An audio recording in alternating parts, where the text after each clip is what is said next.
Cubby blue blood flowing through our veins. Sitting in the bleachers in the rain. We've shed a million tears and drank as many old-style beers out at the game. Let's go, Cubby, Son Ranto. Michael Cotton. Son Ranto. Michael Cotton. Son Ranto and the lovable Lucy. Mucho Scali. Ranto. Michael. Son Ranto. Cotton. Son Ranto and the lovable Lucy. Michael Cotton. Son Ranto. Mucho Scali.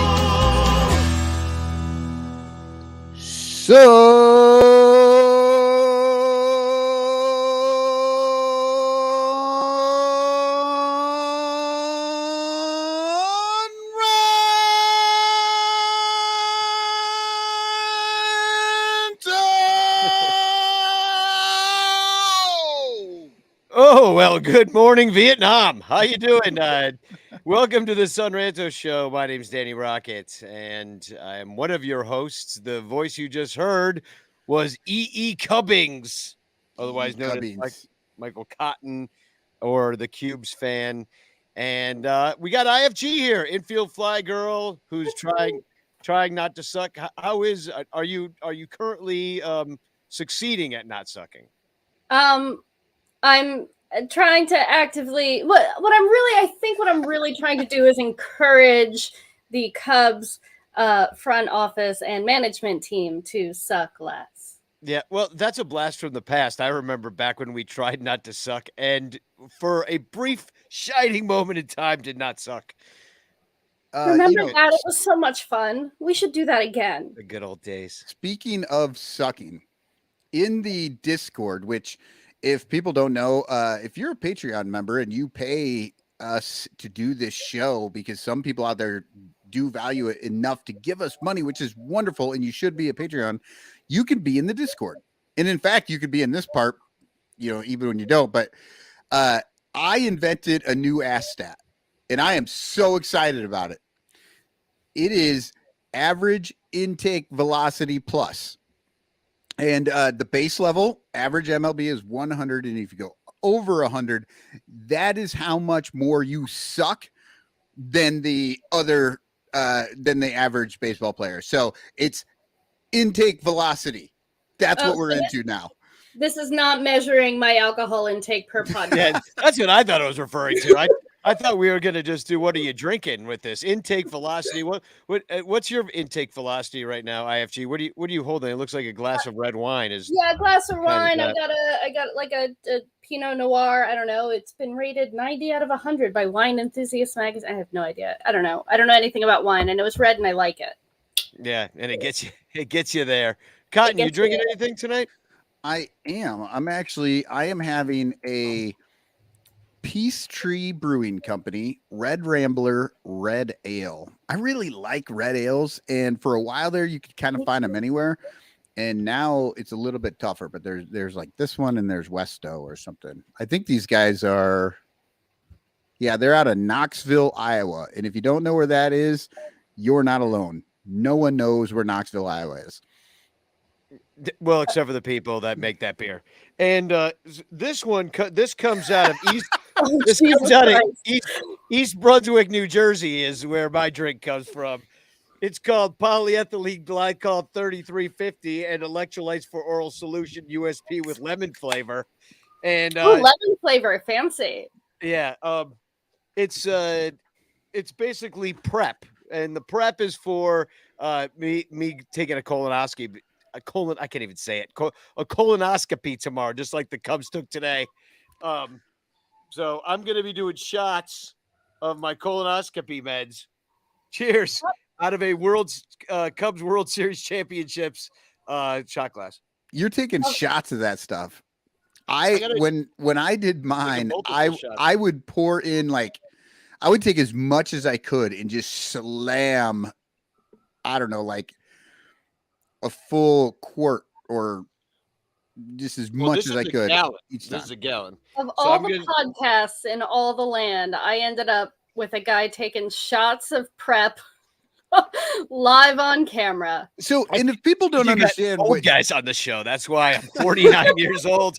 And Yeah, we're the oldest. I think we're the oldest guys on a podcast, except for maybe Kaplan and Gordo. I know, gotta but be- they have like real jobs doing this yeah, stuff. Wrigleyville Nation guys. They're probably taking prep on their Yeah. shows. Well, so if people don't understand what Danny is talking about right now, when you get ready for a colonoscopy, you have to evacuate everything from the inside of your body out Yeah, because they're going to stick a tube up there and they don't want it to be all messed up. They want to be able to see stuff. And so at any moment, Danny could either run out of the room or possibly make a horrific face as everything empties right into the chair he's sitting on. might keep you guessing, and I might just sit here because I forgot to mention we got a new sponsor on the show. It's the same as on the Cubs radio broadcast. We got the adult diapers. The adult diapers. So I'll be taking the prep and just sitting here. And I like what people are saying in the chat that I may need a emergency commercial break.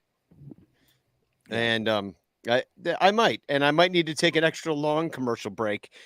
So you might be sitting there in the middle of the show for a while, waiting on me. But no, actually, it hasn't been so. IFG and I'll just continue on without you. Continue on without me.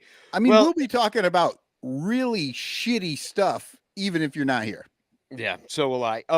So this show is brought to you by our 115 Patreon supporters, and also Blake Beard's tickets. Blake Beard has fabulous tickets. If you want to buy his 2 tickets in box seats at Wrigley Field, you can do that, but you're just gonna have to contact at the Blake Beard on Twitter and get them.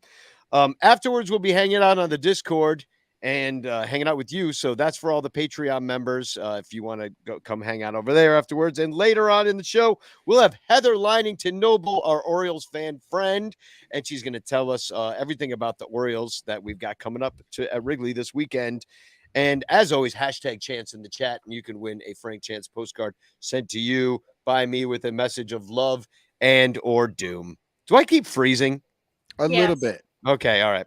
Not badly. That we can still hear you, which is the important part, right? Okay, I guess so. I feel like I'm more handsome than my words, but whatever. So, hey guys, the Cubs went on the West Coast and they're coming home, and they lost more games than they won, but not by a lot. They got their butts kicked today, 13-3. They were, and let's bookend the week. Since we last spoke, they got their butts kicked today, and they got shut up by the Padres, and then they got swept by the Angels in the middle of there, and then they won a couple of games against the Giants. So that was our week. They needed to win today to make it a 500 trip. Unfortunately, they came in 1 game under 500 for the 10-game. Was it the Highway 101 California Dreamin' Tour? I mean, I know it's tough to go out there and win. It's always been tough for Cubs teams to do that, but it's like after you've come off of, I mean, it's been one of those high and low teams, and it's not like I don't expect that we could get easily swept by the Angels. But then why do you then give me hope with like near Kyle no-hitters? And, I gotta say, it's not terribly sustainable to only win games when your starter almost no hits a game. That's pretty much it. It's like you have the Stroman starts where he's absolutely lights out. You have the Kyle Hendricks yesterday start, which that was amazing. First of all, I don't think this has ever happened before where he was calling his own pitches, and Miguel Amaya across on the plate for him. And I talked about this on the Cubs pod, which again, if you're a Patreon supporter, you get the Cubs pod every single day where we talk about what happened with the Cubs and what's coming up. But I talked about this before. Literally this year, there was not the technology for one to do that, right? Having a pitcher calling his own game from the mound just wouldn't have worked. He would have had to been giving signals to the catcher, which doesn't work when you got the batter right there, So it was just absolutely impossible for that to ever have happened before. So, normally I like to say the catcher should get no hitters put on their resumes, just like Absolutely. pitchers do. But this time it wouldn't have been right. Like Amaya, if they would have gotten that no hitter, it had nothing to do with Amaya other than knowing where to set up because Kyle's telling him what to do. Yeah. And all of that came from that last game. I think it was against the Padres where Hendricks kept he had like 2 or 3 pitch clock violations because he wanted to shake off Amaya. He didn't want to throw what Amaya wanted, and it takes too long. And that's something that I really hadn't put a lot of thought in. I think maybe it crossed my mind a while ago, but IFG, I know that you have hated this pitch clock from the beginning. Thoroughly. And for a lot of those reasons. Because, Amaya, it's nothing against Amaya. He's a very young catcher. He's just getting his feet wet in MLB. And Hendo hasn't been here all year. So there has been no time for them to build a rapport between each other. So, yeah, you need time to talk about what pitch you want to throw. And thank goodness PitchCom exists so that Hendo could just tell Miggy what he was going to do. But nobody's ever done that before. No, as far as I know, he's the first pitcher, right? For them to have flipped the PitchCom. Right? I don't think that's 100% true. I know, like Zach Greinke likes to call his own stuff. There are other pitchers around the league that, okay. See, I didn't realize that. The PitchCom kind of goes both ways. It's brand new, and I think they're figuring out how to use it, including how to like fake when it's broken to give themselves some time. Absolutely. But it's interesting to think that the game has been played with the, one means fastball, 2, 3, and all the different pitches that you have. And for that to be completely changed now, where that it's just like pressing a button on your arm and getting a buzz. And then the outfielders can know, and the shortstop can know. And the second everyone has that in their head. So, all the players know, the defensive players know what pitch is coming at, right, so they can know that the likelihood of the ball diving in and it being hit here or there, and they can move accordingly. And I do appreciate PitchCom, the technology of it as an accessibility tool. Like Seiya is hearing that thing in Japanese, and Miggy is probably hearing it in Spanish, and Hendo is hearing it in English, and everybody is equally available, equally able to understand what's happening next. I think that's really cool. I think that opens up possibilities for guys to work together more closely without having some kind of interpretation system or like body gestures that you have to remember or things like that. I think that's really, really awesome. For a lot of reasons, though, I don't like how the PitchCom is affecting, say, the Cubs' ability to squeeze the last little bit of hope out of bullpen pitchers who might not otherwise be very good because they don't have time to think. Like, or reset stuff. Yeah, or reset their bodies. And I know, Michael, you mentioned on the Cubs pod too that Stroman actually loves to have a catcher calling his game, and that and some pitchers are going to want it that way, and the old-fashioned way of a catcher calling it, maybe sometimes they're have a pre-game plan of what they're going to do to a guy. I think they always have that, but then it's just interesting that how it changes the game so significantly, and the idea that with the pitch clock, you need the pitch calm. Otherwise, you don't have time to be shaking off everybody. And yes, you just don't have the time anymore to shake off 2-3 pitches before you're getting a pitch violation on you. And think about the pitchers who have a repertoire as big as, say, Yu Darvish or Shohei Ohtani or these other guys who have, 6-7 decent pitches that they might need to run through. Even if you do have a good rapport with your catcher, it still takes time to communicate that. The other thing that I realized when talking about that game and kind of watching it that night with Hendo out there, he's doing his best. They were moving, but if you're pitching a no-hitter guess what? You only have 20 seconds, right? You never get to the 25 because you don't have base runners 15 for and the most 20. part. It's what? 15 seconds with nobody on base, 20 seconds with runners 20 on. seconds with runners on. Yeah. Oh, I thought it was 20 and 25. No, 15 15 and 20. See, that's ridiculous. You know, like that's You're really just tough. hearing of this? No, I thought it was 20 and 25. It's even worse that way. But what I was thinking about was the idea that now, because that's such a short amount of time, as you are grinding further and further into this game, we may be out of the no-hitter era because Kyle Hendricks went 7 2/3. That's the longest anybody's gone this entire season towards a no-hitter. And if you remember the last few years, I think we had 3 or 4 by this time. Mm-hmm. Now that you've said that, there will be 3 no-hitters next week. There probably will be, but that's okay. I'm here for it. You can thank me for the no-hitters. I'll take that. But no, it just made me, all of a sudden it sort of dawned on me like, oh my God, this pitch clock thing could be taking away the no-hitter in the way that we know it. The same way pitch counts took away complete games in the way that we knew them. Yeah.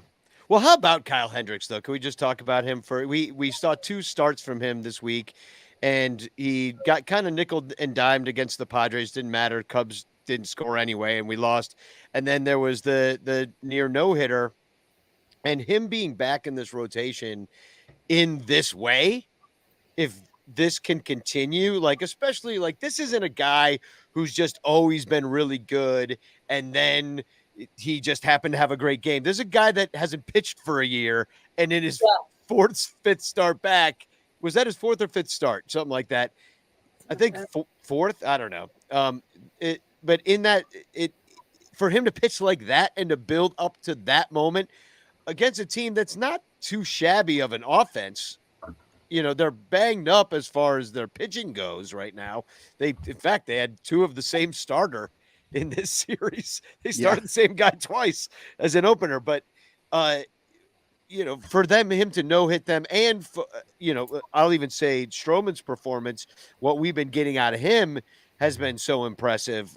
You know, when you look at the top end of this rotation, it's been really good, but like Hendricks specifically, I mean, what does that mean to have him not be pitching like a 4 or 5, but pitching like that opening day starter from a couple years ago that was pitching Maddox's?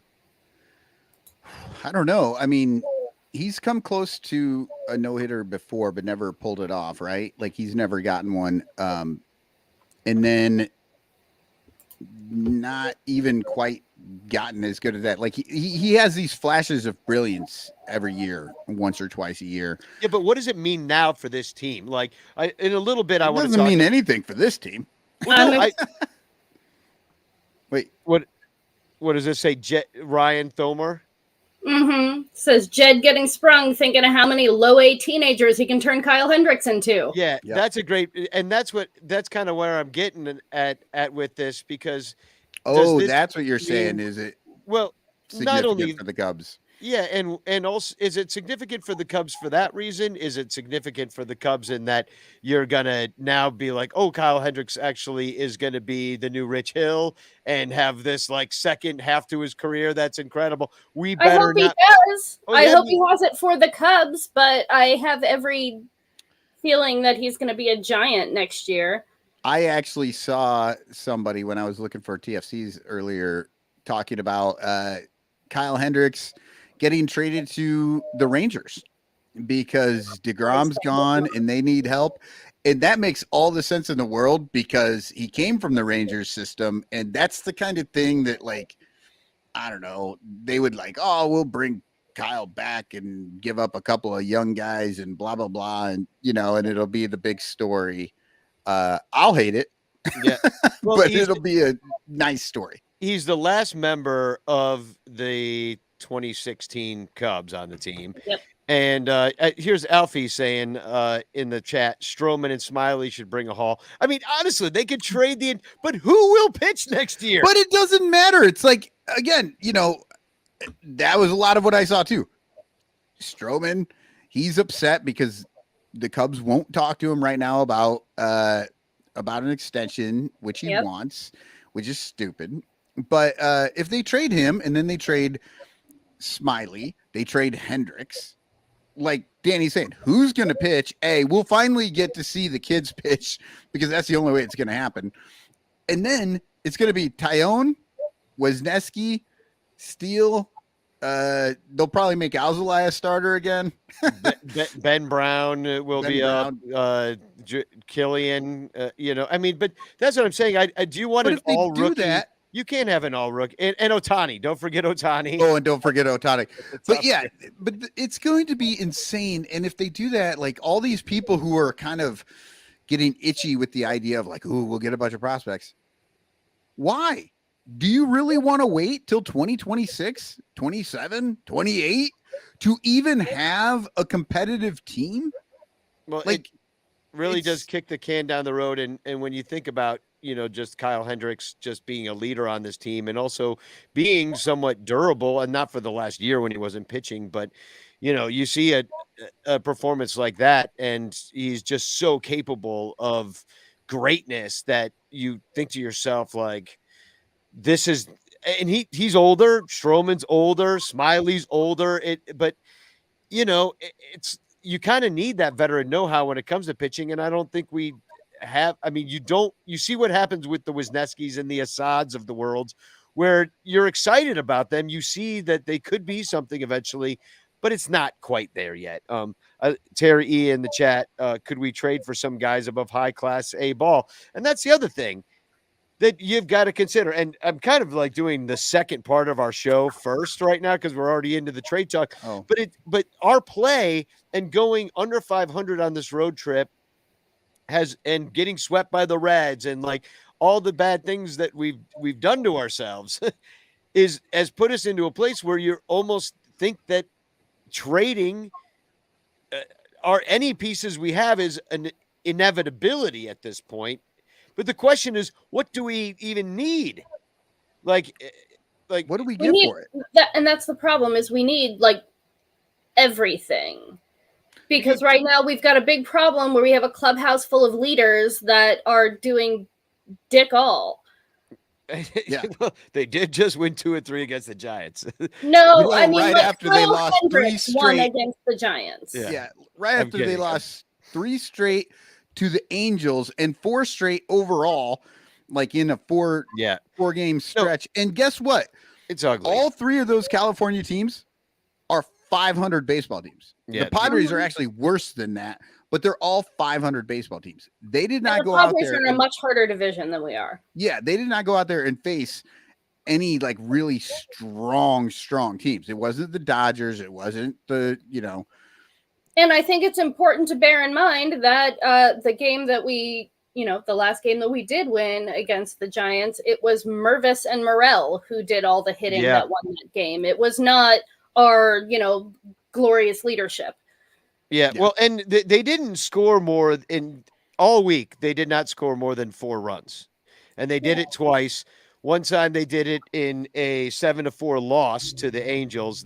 And they kept just scoring in 1 inning and then just never scoring again. Like, it's 3rd inning, we'll put up 4 runs and then we're not going to score anymore the rest of the game. And then they put up 4 in the game you just mentioned, IFG, where, it was all, well, that was pretty awesome when Mervis hit it into the cove. It was. And then Morel going oppo in the one of the deepest, highest fences in the major leagues, which I read, and I didn't screenshot it, but it was something like it's one of 80 home runs hit by a right-handed hitter opposite field in that ballpark.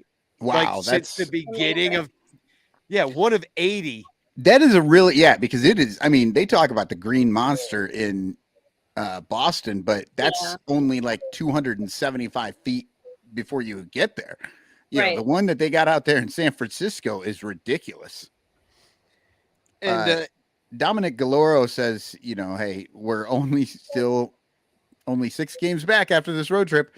And sadly, that's the thing that we're going to hear from this front office. And the reason that this team is just going to continue to be this middling, no name, no direction, garbage, just nothing, is because we're still only 6 games back and they act like we can make that up at some point. Not when you got teams with honest to God young prospects coming up and overperforming, and maybe not overperforming, maybe they're just superstars like De La Cruz from the Reds. He comes up, wins the game. Billy DeVore was making all these videos of him just celebrating the Reds prospects, who, by the way, somebody just said this in the chat. Yeah, Vince Shumate. Keep in mind the Reds just swept the Dodgers, and the Brewers just got swept. But By the Oakland, by literally the 2023 Oakland A's. Oakland Jesus just won. Christ.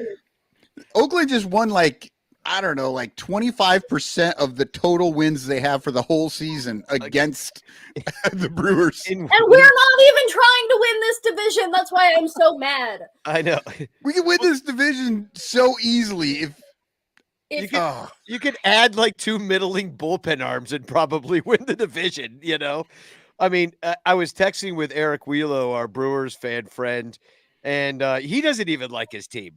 He's a Reds fan now because I saw that because everybody was Billy DeVore was over in the Discord the other day. Was like, we kind of like your team, like to turn Cubs fans into Reds fans and Brewers fans into Reds fans just because our teams are sucking an egg and not even trying. Well, your team actually is fun. He said, bro, I have no idea what's going on. We just won 3 or 4 against the Orioles. And then, this is in response to getting swept by the A's. We can't fucking hit lefties. We're a hurt team. Yell, it stinks. It's a dumpster fire division. This is rock bottom. We won 5 of 6, then lost 4 straight. We're really bad against bad teams. Yeah, sound familiar? Yeah. Sounds really familiar. Yeah. I'm sure there's 4 other fan bases in the Central Division saying the exact same thing. Exactly. And after all that, Rick Kane points out, and the Cardinals are even worse than the Cubs. Nobody wants this division. How pathetic does it have to be that we're like looking up at the Pittsburgh Pirates who haven't spent money on payroll since the fucking 90s? Well, Andrew McCutcheon, 2000th hit today, though. So actually, though, if you want to talk about how long the process is going to be, look at the Pirates. Okay. In 2015, that was the last time they were in a wild card game. Since then, they have spent no money. They have just developed prospects, right? So it took them this long to just be first place in this division. And it's probably only because the division is terrible. If they were in another division, there's no way they'd be in first place. But that's the kind of thing that you have to expect if the Cubs aren't going to pay any money and they're just going to keep developing talent. Doing that, that's all they're going to do for the rest of our lives, is spend a dozen years at a time figuring out how to get these young prospects to click. They'll do it for 1 year, and then as soon as the guys are old enough to get a contract, then they're off to the Yankees or the Dodgers or whoever else is willing to pay. Yeah. The other thing I noticed in this week was that the Cubs defense was kind of sloppy. And even though it was the Giants that committed 4 errors, how did the Giants commit 4 errors and we lose 13-3? Like that should be the opposite way. It's because the AIV plus for the Giants was at about 420 today, but the AIV plus for the Cubs offense was 666. Gotcha. So devil loses. It was just much worse. And that's what happens when you get that intake velocity going. But, when I'm looking at kind of all these new players, like my sister went to the game on the Thursday against the Angels, the last game when they completed the sweep against us. And she texted me, man, this defense is so bad. And then she called me today and I talked to her briefly and she's like, I just don't know these Cubs. She's like, I've kind of seen a few games. She lives out in California now, so she's not like living, sleeping, and breathing the Cubs right now. But she's like, it's just was such a large amount of turnover in such a short amount of time. And at this point, she's looking at the team and she's like, who the hell are these guys? Like, maybe heard of a couple of them kind of thing. And the Cubs are also like facing that probably within the game. Like when I think about the defense, it's I'm like, still not sure who Michael Talkman is. yeah, but hey, he's doing great though for what he's supposed to be. I mean, he's been like Mr. like good fill-in guy, I guess, for made that wonderful play that would have been the saving the no-hitter, backhanded diving catch. That was a great play. Yeah. And So- if you were listening to the Giants broadcast, they liked Talkman. He was there for a while, and they had a lot of nice things to say about him. He seems I just like know, one of I those. know he used to play for the Hanwha, or for like the who was it? The Bracketon Eagles or the Hanwha? Yeah, I don't know. Somebody. Yeah, he was in Asia. And Yeah. yeah, Somewhere and in Korea. journeyman fourth outfielder. And Terry adding insult to injury, or is the fact that the Cubs adding insult to the fact the Cubs suck is the marquee broadcast. Yeah, I don't watch it, so I can't commiserate with you on that. Yep. I haven't seen it in a while. Yeah, Pat I can't do it anymore.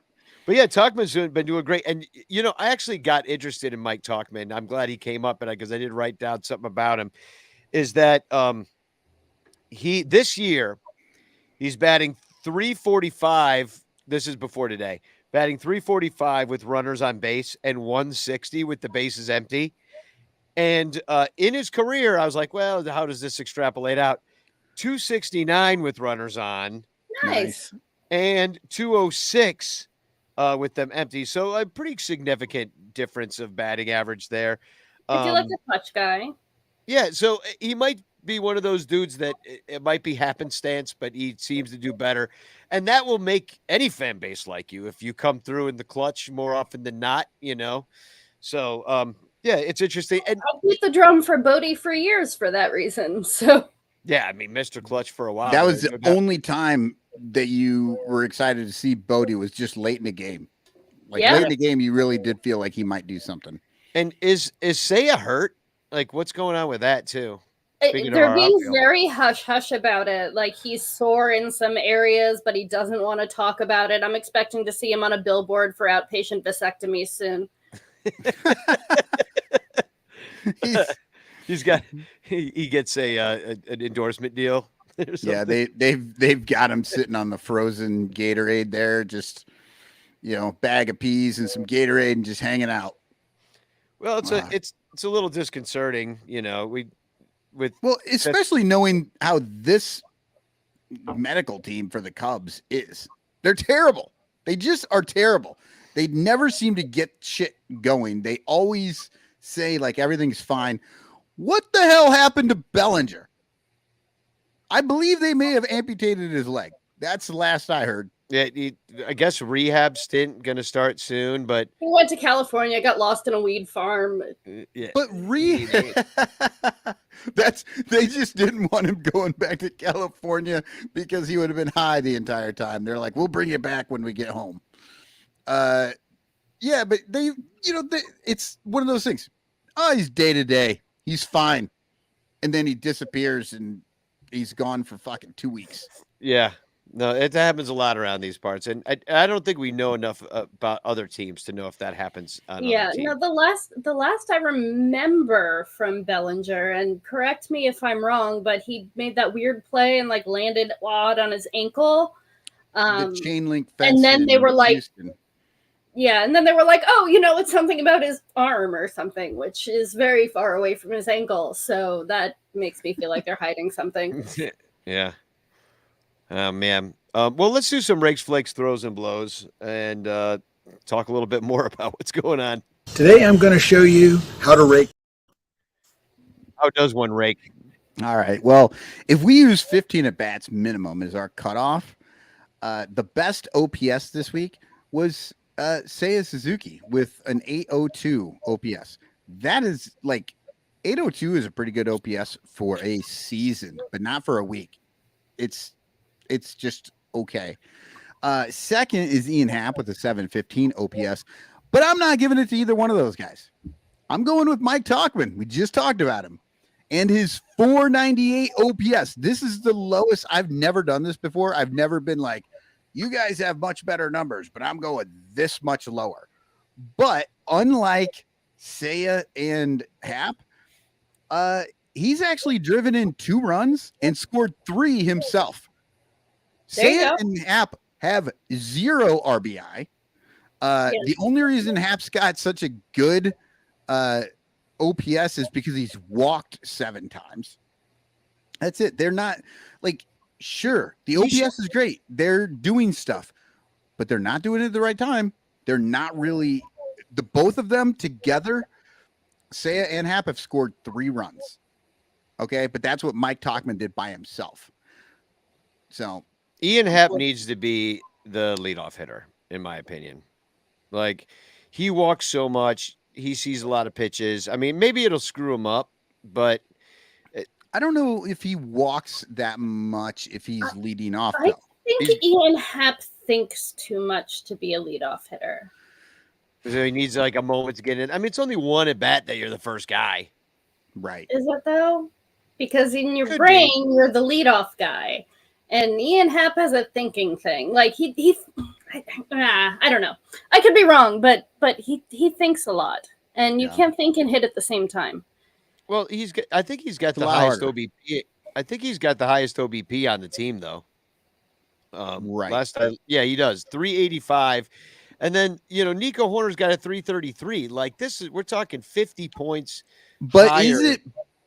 is it because Ian Happ is coming up a little bit later in the inning and they can sort of pitch around him and work the corners, and if they walk him, they don't worry about it. And Happ's not really hitting home runs this year so far. No, he's only got 4 on the year, so that's why I'm like, really not. You're sitting there batting him 5th, and you're like, oh great, Speaking of home runs, if I didn't have the 15 at bat cutoff, the Mash brothers, Mervis and Morel, would have more on their 2 homers. They would have more RBI than any of the other guys that I talked about. Yep. But they just didn't play very much. So hey guys, we just went international. Dallas Kilponen from Australia is tuning in. He says, "Hey guys, tough times, but great to see Hendricks in good form." oh my gosh. Good Welcome, morning, Dallas. Do you even have your coffee yet? What day is it? Yeah, I don't even know. It's Monday. It's got to be Monday over there, or last Thursday. I'm not sure. One of the two. I'm not good at. Somebody said the other day, that took a calendar week, and I started to think, well, aren't all weeks calendar weeks? Like, what is a non-calendar week? Like, why do you need to put the word calendar in there? Like, a week is always, it's just always. You don't need the calendar. You don't need to say a calendar week. Yeah, I guess it's opposed to a work week that's only 5 days long. Oh, okay, calendar week or actually, what they said was a calendar month. So what's a calendar month? I don't know. I mean, versus like a lunar month, which is only 28 days. Yeah. Yeah. I don't know. Okay, let's move on to flakes here. We just got way off track. We're I'm flaking already. Let's go. Yeah, that was just a little palate cleanser. I haven't worried about flakes since my grunge days. Remember them? All right, the flaker Dansby Swanson. I have The good old clubhouse leadership. Yep, 1 hit and 2 walks for a 163 OPS in 6 games, as well as, don't forget, 11 strikeouts, which is 3 more strikeouts than Patrick Wisdom, who is second with 8 strikeouts. But Patrick Wisdom also has 1 hit and 2 walks. So, he just has less games, and so his OPS is higher. But yeah, Dansby Swanson, everybody. Everybody telling us all last week about how his contract was such a good contract, and we're never going to hate the fact that we're paying him for 7 years and blah, blah, blah, blah, blah. We went the safety route, and right now it's not really working for us. He's great in the field, but man, didn't we say that about Jason Hayward for 6 years? So let's hope he comes back a little bit better than that. I truly appreciate the fact that we have a really good defense, but the defense does not score runs. Yep. Top score. Tom Cooper, Swanson might be having a hard time adjusting to a losing culture. Yeah.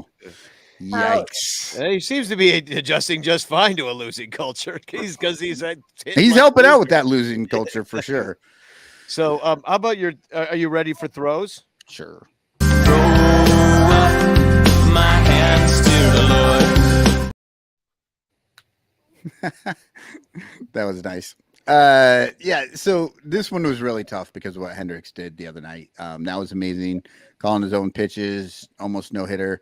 But here's the thing: Stroman had a bad night and got the win this week because his off days are still some of the best pitching the Cubs have.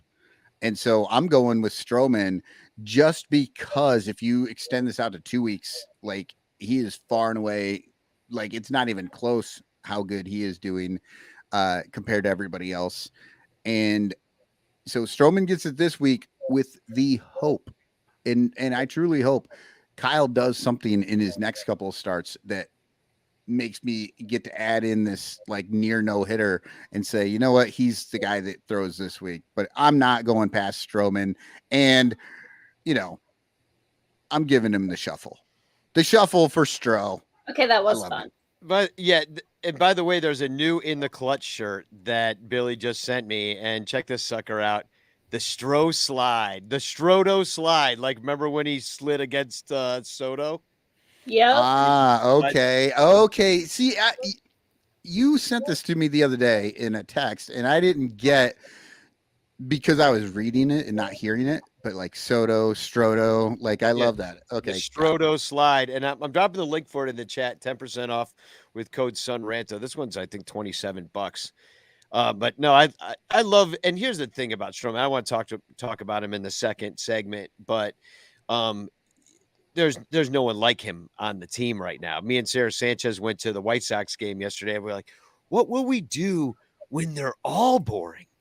Oh my God. And all the guys that we are entertained to watch are gone. We just went through this. Remember, like in 2021, when everybody got traded, we went through this, and now I'm like, get just more and more. The only guys that were any fun were the 30-year-old rookies. Yeah, and that was fun for a second. We paid 75 cents for tickets and went in there, and I got drunk with my Thai guy at the Maker's Mark. You know, yeah, all like for $50. You know, at that point, like it's just, but that's pathetic. I'm done with that point of my life. I agree. So, all right, now we got to do the blows. And here it is. You just put your lips together and blow.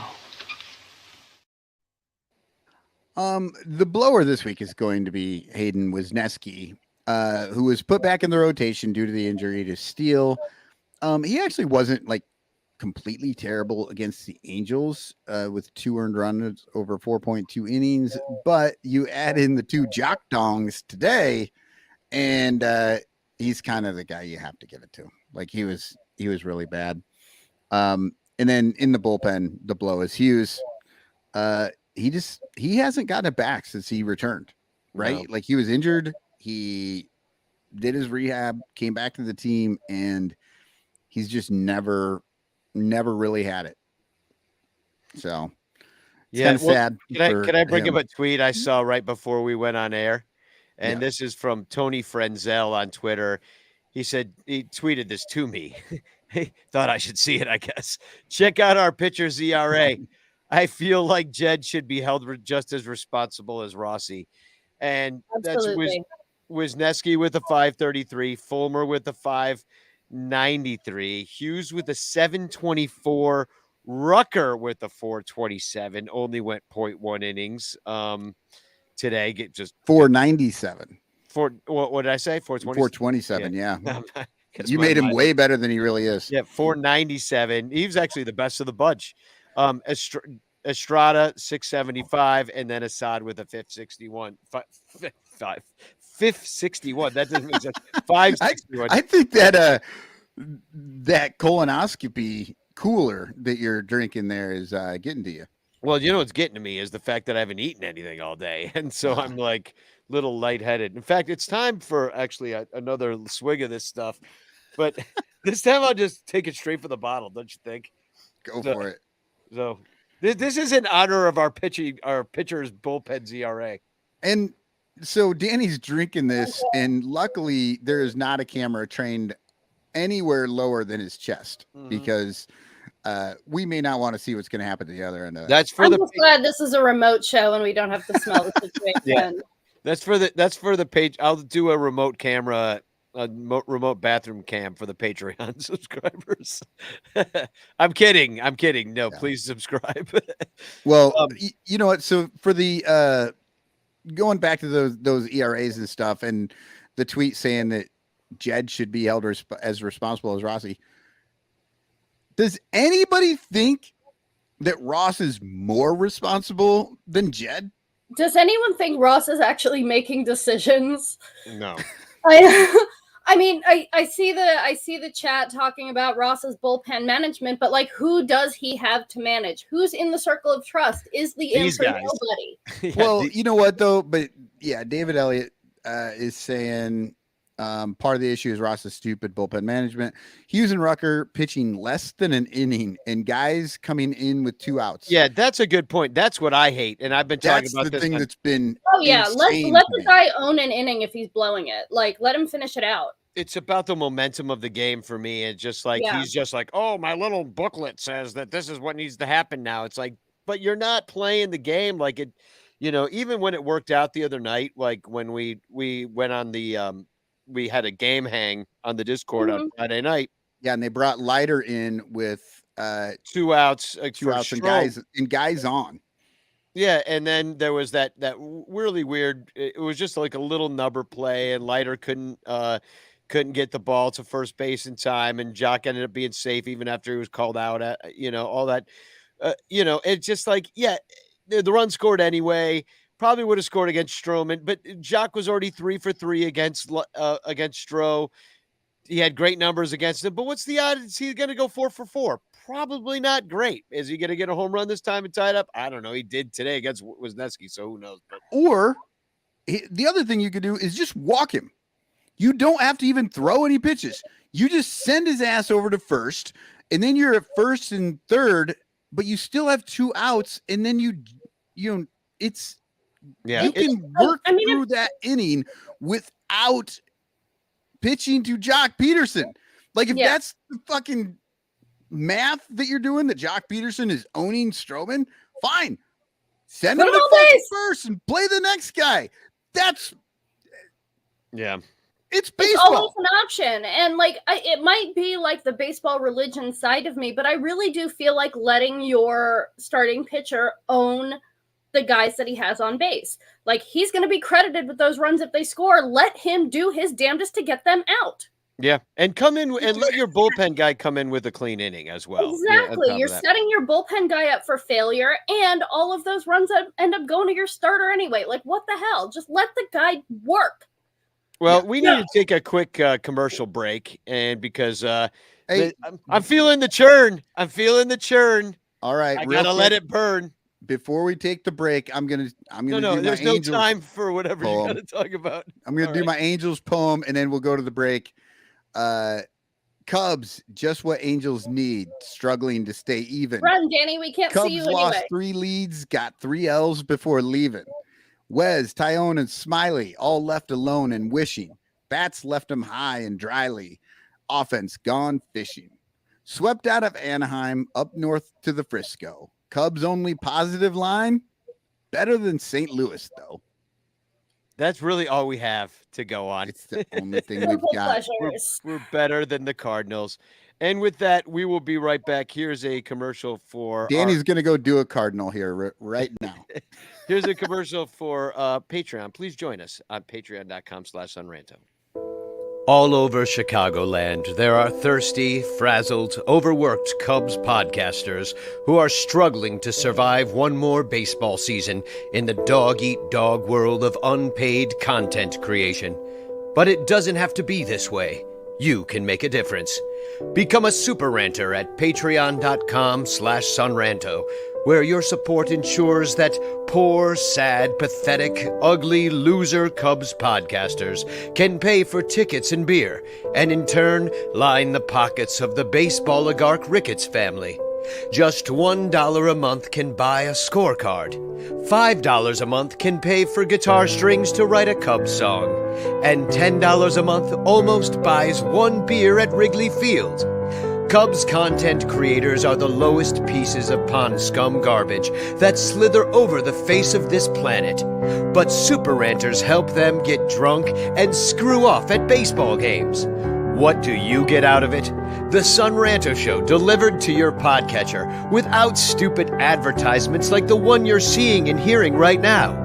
Plus, at other Super Ranter levels, you can get Cubs music, access to private Son Ranto pages, the Ranter calendar, and special thanks and Ranter recognition in our live broadcasts. Plus, eligibility for monthly prizes. What does Son Ranto get out of it? Your money. For tickets and beer. Go to patreon.com/sunranto. That's patreon.com/sunranto. And become a Super Ranter today.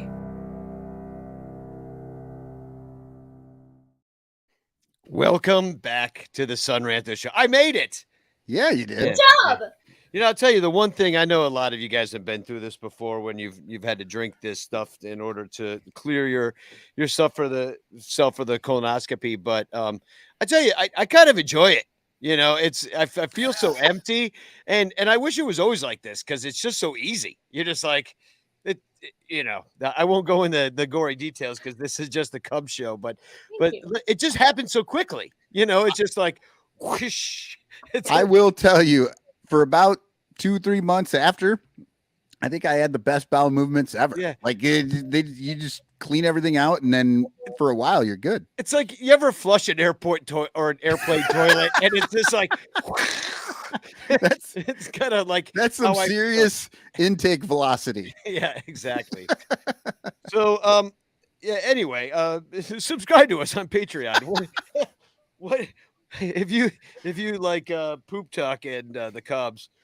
You could win also this Pedro Strop poster if you are a Patreon member. This is the Patreon prize of the month, and anyway, it's only $1 a month, and you get the Cubs pod. You also get to win monthly prizes, and you get to participate in our poetry competition, which we got we got 2 new poems for this week, which I'll bring on later. But first, let's talk a little bit about. Well, there's a song that the Bleacher Bum Band just released called "Hug Watch," and I wrote it back in 2021. Right after, you know, we were on Hug Watch all month long, waiting to see who on the Cubs were going to get traded. And IFG, I texted the group chat today and I said, well, I think we should talk about who's going to get traded. And you were like, well, any of them could. Like could literally, except for who is Seiya. nailed down? Like Saya is nailed down. I guess Dansby has a no Dansby? trade clause. You'd think Hap, after just signing him, wouldn't be out his way out the door. Well, nobody mean- wants him right now anyway. I don't know. Not right now. I mean, I don't know. So I'd like to hear in the chat I know there's the obvious ones like the rentals like Bellinger and to some extent Marcus Stroman with a team who's played himself. Like if he had stunk, he would take his player option, but he was good this year so far. So he's looking at the option. I think it's kind of smart chess for Stroman to come out and be like, they're not extending me. I'm on the chopping block. Somebody come here and make an offer. It does seem like a little bit of noise from him about it. You know, here's what he tweeted this out. He said, my agent and I made multiple attempts to engage them on an extension. Club wasn't interested in exploring it now. We'll see how it plays out. Love everything about the Cubs organization. So he's saying all the right things. He loves it here. And he covered himself by they're not interested in exploring it now. That now is carrying a lot of weight. And then the Cubs came out and said, no, we do want to extend you maybe. And, you know, we're going to talk to you. Like there was something else that kind of came out that was little test ballooned about it. But when you look at the guys that are free agents after this year, or with a club option or a player option, you have Marcus Stroman with the player option. He's 32 and a half years old right now. You have Cody Bellinger. It's a mutual option, which means nothing, really. Yeah. You have Kyle Hendricks with a club option. So they can do what they want. So if he pitches like this, I hope they keep him. It'd be nice. Trey Somebody's Mancini, gonna throw the balls, right? Trey Mancini has a player option at $7 million. I don't know that he's played his way it's anything better than that. Right. So I think he probably takes that option, and we have Trey Mancini for $7 million next year. Jan Gomes has a club option at $6,500,000. Then you have Michael Fulmer, who will be a free agent. Sayonara, sucker. Well, I mean, maybe you can get him back, and he's good again, and you can trade him. Tucker Barnhart has a player option, and Brad Boxberger, who's been hurt, has a mutual option. So those were the guys that they thought they were going to, be the reclamation projects and then send them off into the ether to play for other teams that were competing for something this year. But these are the obvious choices. When you consider the team as sellers, you also have to consider what's coming next. So when I looked at, who would maybe take over from some of these dudes that might get sold off, you still got PCA. Maybe, I don't know if they want to start the clock on him, but he's down in AA. He's doing quite well. In fact, you have a whole AA team, and let me put this up. This is where Amaya came from, mind you. Yeah. But you have a PCA doing great down there. Now, I don't know when they're going to start the clock on him, but he's got 8 home runs and 169 at bats. Yeah, nice. 880 OPS. Then you've got Owen Casey playing right field over there. Right now, that's, of course, the outfield's kind of locked up right now. You got Seiya there for 3 more years. You got Ian Happ there for 3 more years. And then you got Owen Casey just coming up here with an 844 OPS, already has 11 home runs on the year. So you're like, okay, you've got some outfield strength. You've actually got a really good team down here. Chase Strumpf, your second baseman, has got a 901 OPS. Now, these are all minor league numbers. We've seen what happens, but but it's minor league numbers. And even though I think we should clarify here that some of the better hitters are in AA, and some of the better pitchers are there too. Like AAA, like you think to yourself, AAA is better than AA, but that's not necessarily always the truth. The AAA is where they're sending your major leaguers back that aren't really kind of handling it, and so I think it gets a little I don't know, thin. The talent is a little thinner there in AAA than it might be in AA. So these guys doing that well at guys AA. there who are gonna be just AAA guys who aren't coming up or down, and AA, you're definitely working on development the entire time. That's like where you're getting your Mike Tachmans from when somebody like Bellinger goes down, which is going to be like a 4th, 5th outfielder. So Dallas Kilponen, our new Australian friend, says, with teams that go through crappy years during rebuilding phases, where do you think the Cubs sit at the moment? And what do you think is their overall plan to be a serious World Series contender? Well, I don't think they intend to be a serious World Series contender within the next 5 years. I was just going to say, I was going to start with the second part. There is no plan. There's no plan. There's no plan. That's not, it is literally not the plan. Jed is just, he's playing with smoke and mirrors right now, keeping the Ricketts happy, but he has no plan. And at some point, the Ricketts are going to fire him, and there's going to be somebody new, and then we might get a plan. But as of right now, there's no plan. I don't think Jed understands what needs to actually happen to make this team better. Well, and to consider the fact that we're going to go through yet another sell-off, like just earlier in the show and on many shows this year so far, after games I've been to with my mother, who the hell are these guys, on the field? We're just going to keep doing that year after year after year. And like, until there's enough of a talent pool, like Michael said, where like the 7 years that the Pirates took to, get enough of a talent pool to develop enough players to field a competitive baseball team, even in a bad division. I mean, are we waiting for these PCAs? And yeah, we're waiting for them. We're waiting for a lot more than that. We're waiting for the Ben Browns and the Caleb Killians, or somebody to step up and be like the best. And I saw you put up the Terry East comment of the plan is for the Ricketts to make money. Yeah, which I means think that's totally true. I think that as long as the Ricketts are able to wring money out of 2016, they're going to do that. It takes a lot of put down investment to create a World Series roster, and then you might not make it. So I think as long as it's profitable for them to not push seriously into the playoffs, they're going to continue to not push seriously into the playoffs. And once they start actually losing money on having a shitty roster, that's when you're going to see them start investing into the team again. But it's going to have to hurt them financially before it happens.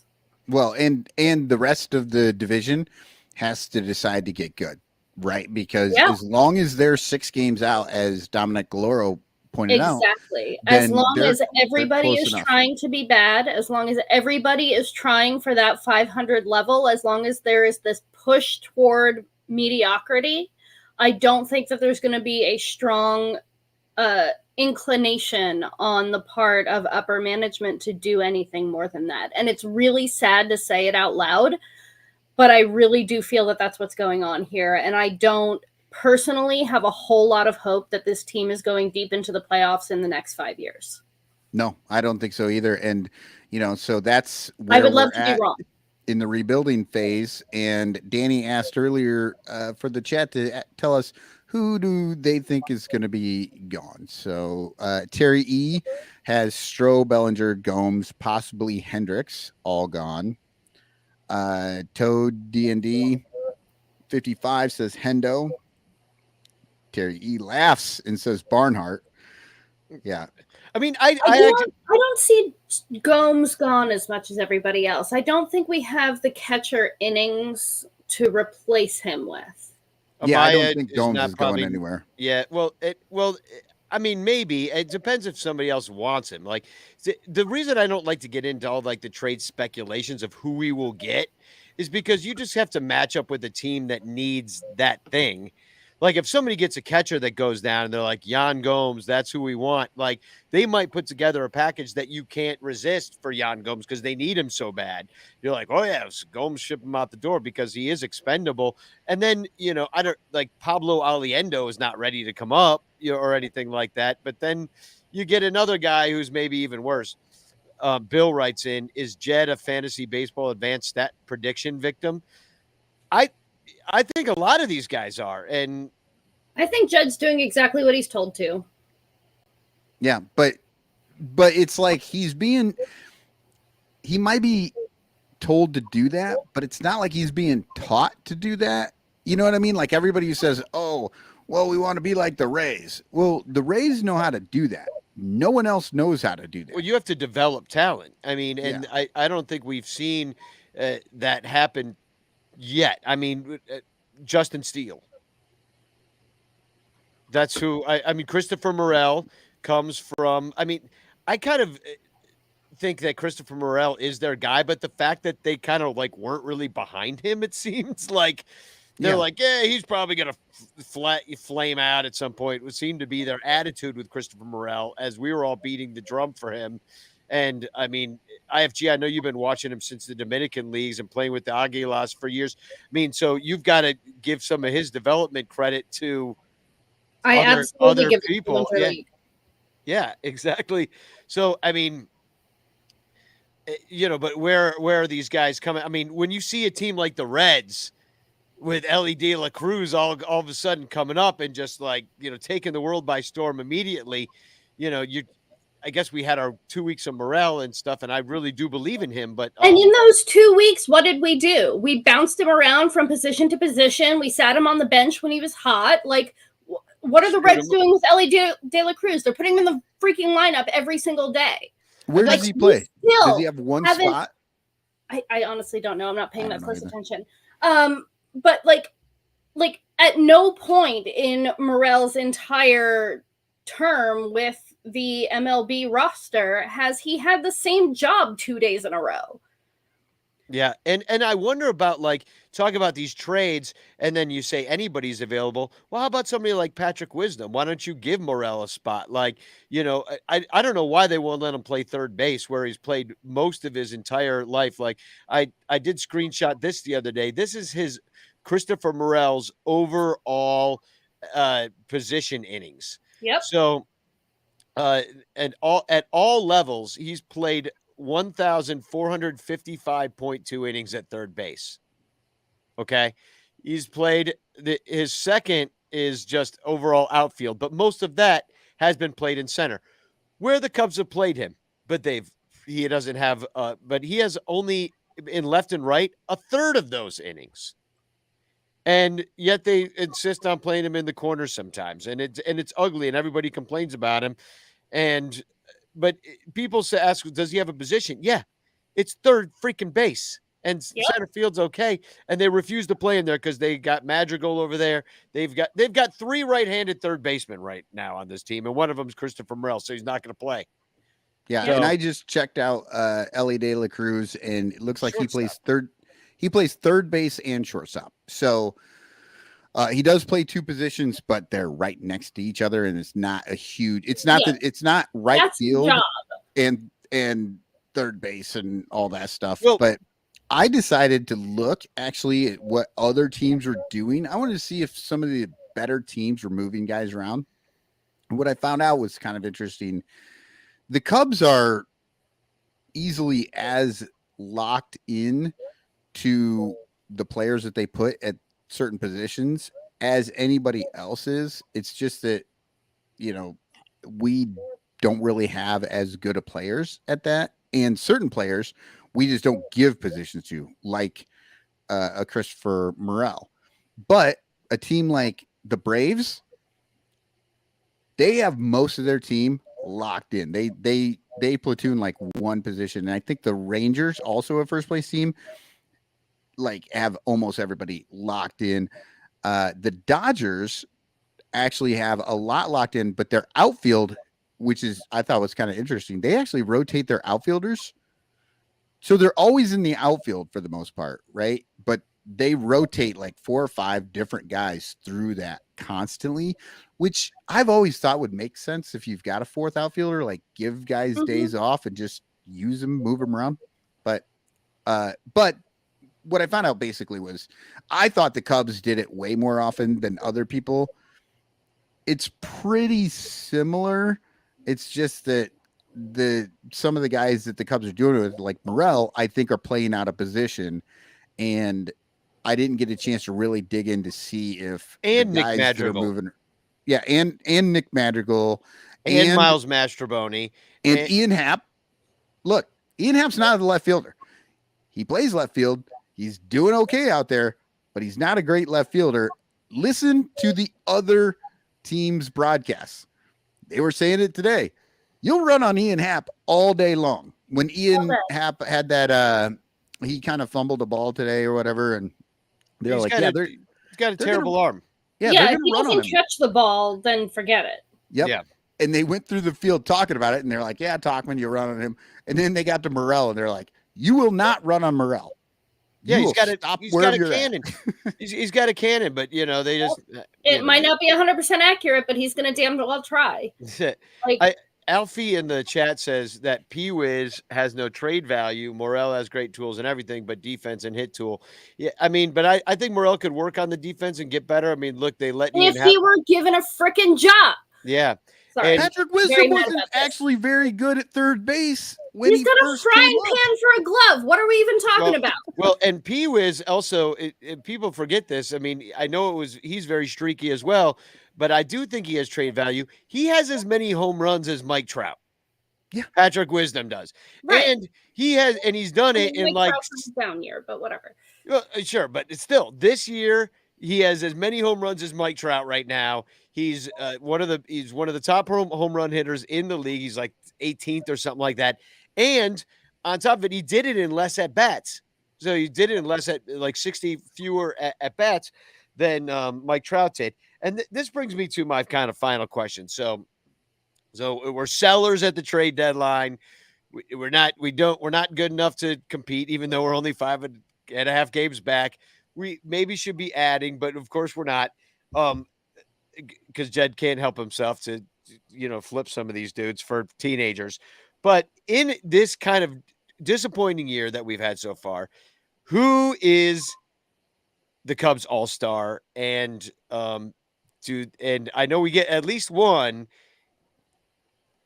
I mean, Stroman is my pick and for all-star, he's been the most consistently great pitcher. I think they'll pick him anyway because they're always going to pull pitchers. Right. And Stroman is one of the best. I want Stroman. As far as position player, I want Stroman to be the pick, but I also want him to pitch right before the All-Star break. So there's no way he can play, and he just shows up and raises his hands, says hi. But yeah, do we have position player? No. I don't really think we do. No. I mean, well, and there's the problem. No. I mean, if we are guaranteed a position player in the game through voting or something, I guess Ian Happ is your pick. But that's 6 question marks after saying that. But if you're saying all-star, we don't actually have one. Hey, Ron Coomer was an all-star. Alfie says Ron Coomer could be our all-star this year. Would have been Steele. I vote Pat Hughes for the All-Star game. Yeah. I mean, you could make maybe an argument for Gomes to catch, right? He's crushing the ball hitting right now. People like his defense, and he's an older guy. You could send him out there, get an all-star game. He might enjoy picking up maybe the 7th inning or something. Yeah. Rick points out that Dansby is leading the shortstop voting, and now I mean, it's because the Cub fans, we just always stuff the ballot box. Remember in 2016? Oh God, that was fun. Yeah, 7 starters. Man, I was hitting that every day, like 10 times, just send them all. That's true. See, and I'm the opposite. I'm like, this is the year we should try and send all the Cubs players because who cares? Who cares? When they're good, I want them to have the week off and take a break. Yeah. So we need to take another commercial break real quick. And when we come back, we're going to come back with Heather Linington Noble is going to talk to us all about the Baltimore Orioles. We'll talk a little Pirates too. And we'll read a poem or two that from our poetry contest where somebody's going to win this Sandra Marchetti book and become it's the Ranter Poet Laureate. Now, Danny, are they winning tonight? No. Okay, this is all for the month of June. You got all June. It's poetry month here on the Sun Ranter. And you brought a poem, and I brought a poem in as well. So maybe they're the same one. I don't know, but we'll see. So, but we will be right back. Here is just a quick commercial for In the Clutch. If you like the Cubs a bunch, buy your t-shirts from In the Clutch. We've got all the best styles for you. Dansby, Saya, Morel too. Clark Fly in his double U. Cody Bellinger smoking dupes. Vintage shirts from days of old. Patrick Wisdom and Nico. You'll look sharp wearing your stro. 10% off with the code SONRANTO. SONRANTO. InTheClutch.com is your store for the most fun baseball shirts on the planet. Don't forget to use promo code SUNRANTO to knock a couple bucks off your purchase. Stack or die, we need more cups. Get it all at In the Clutch. Cause if you like the Cubs a bunch, buy t-shirts from In the Clutch. Get it all at In the Clutch. Get it all at In the Clutch.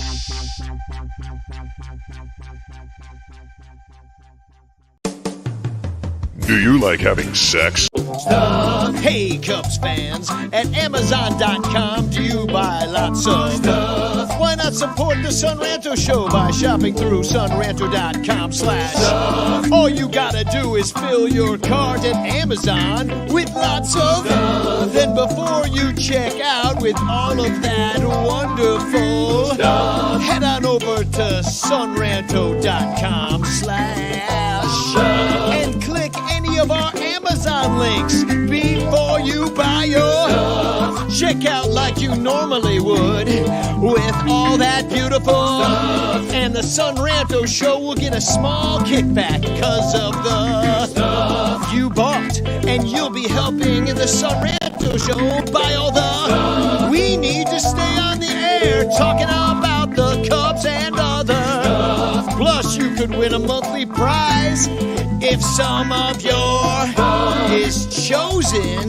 for Amazon stuff of the month. And if you win, we'll send you more stuff. Sunranto.com/stuff. That address again is sunranto.com/stuff.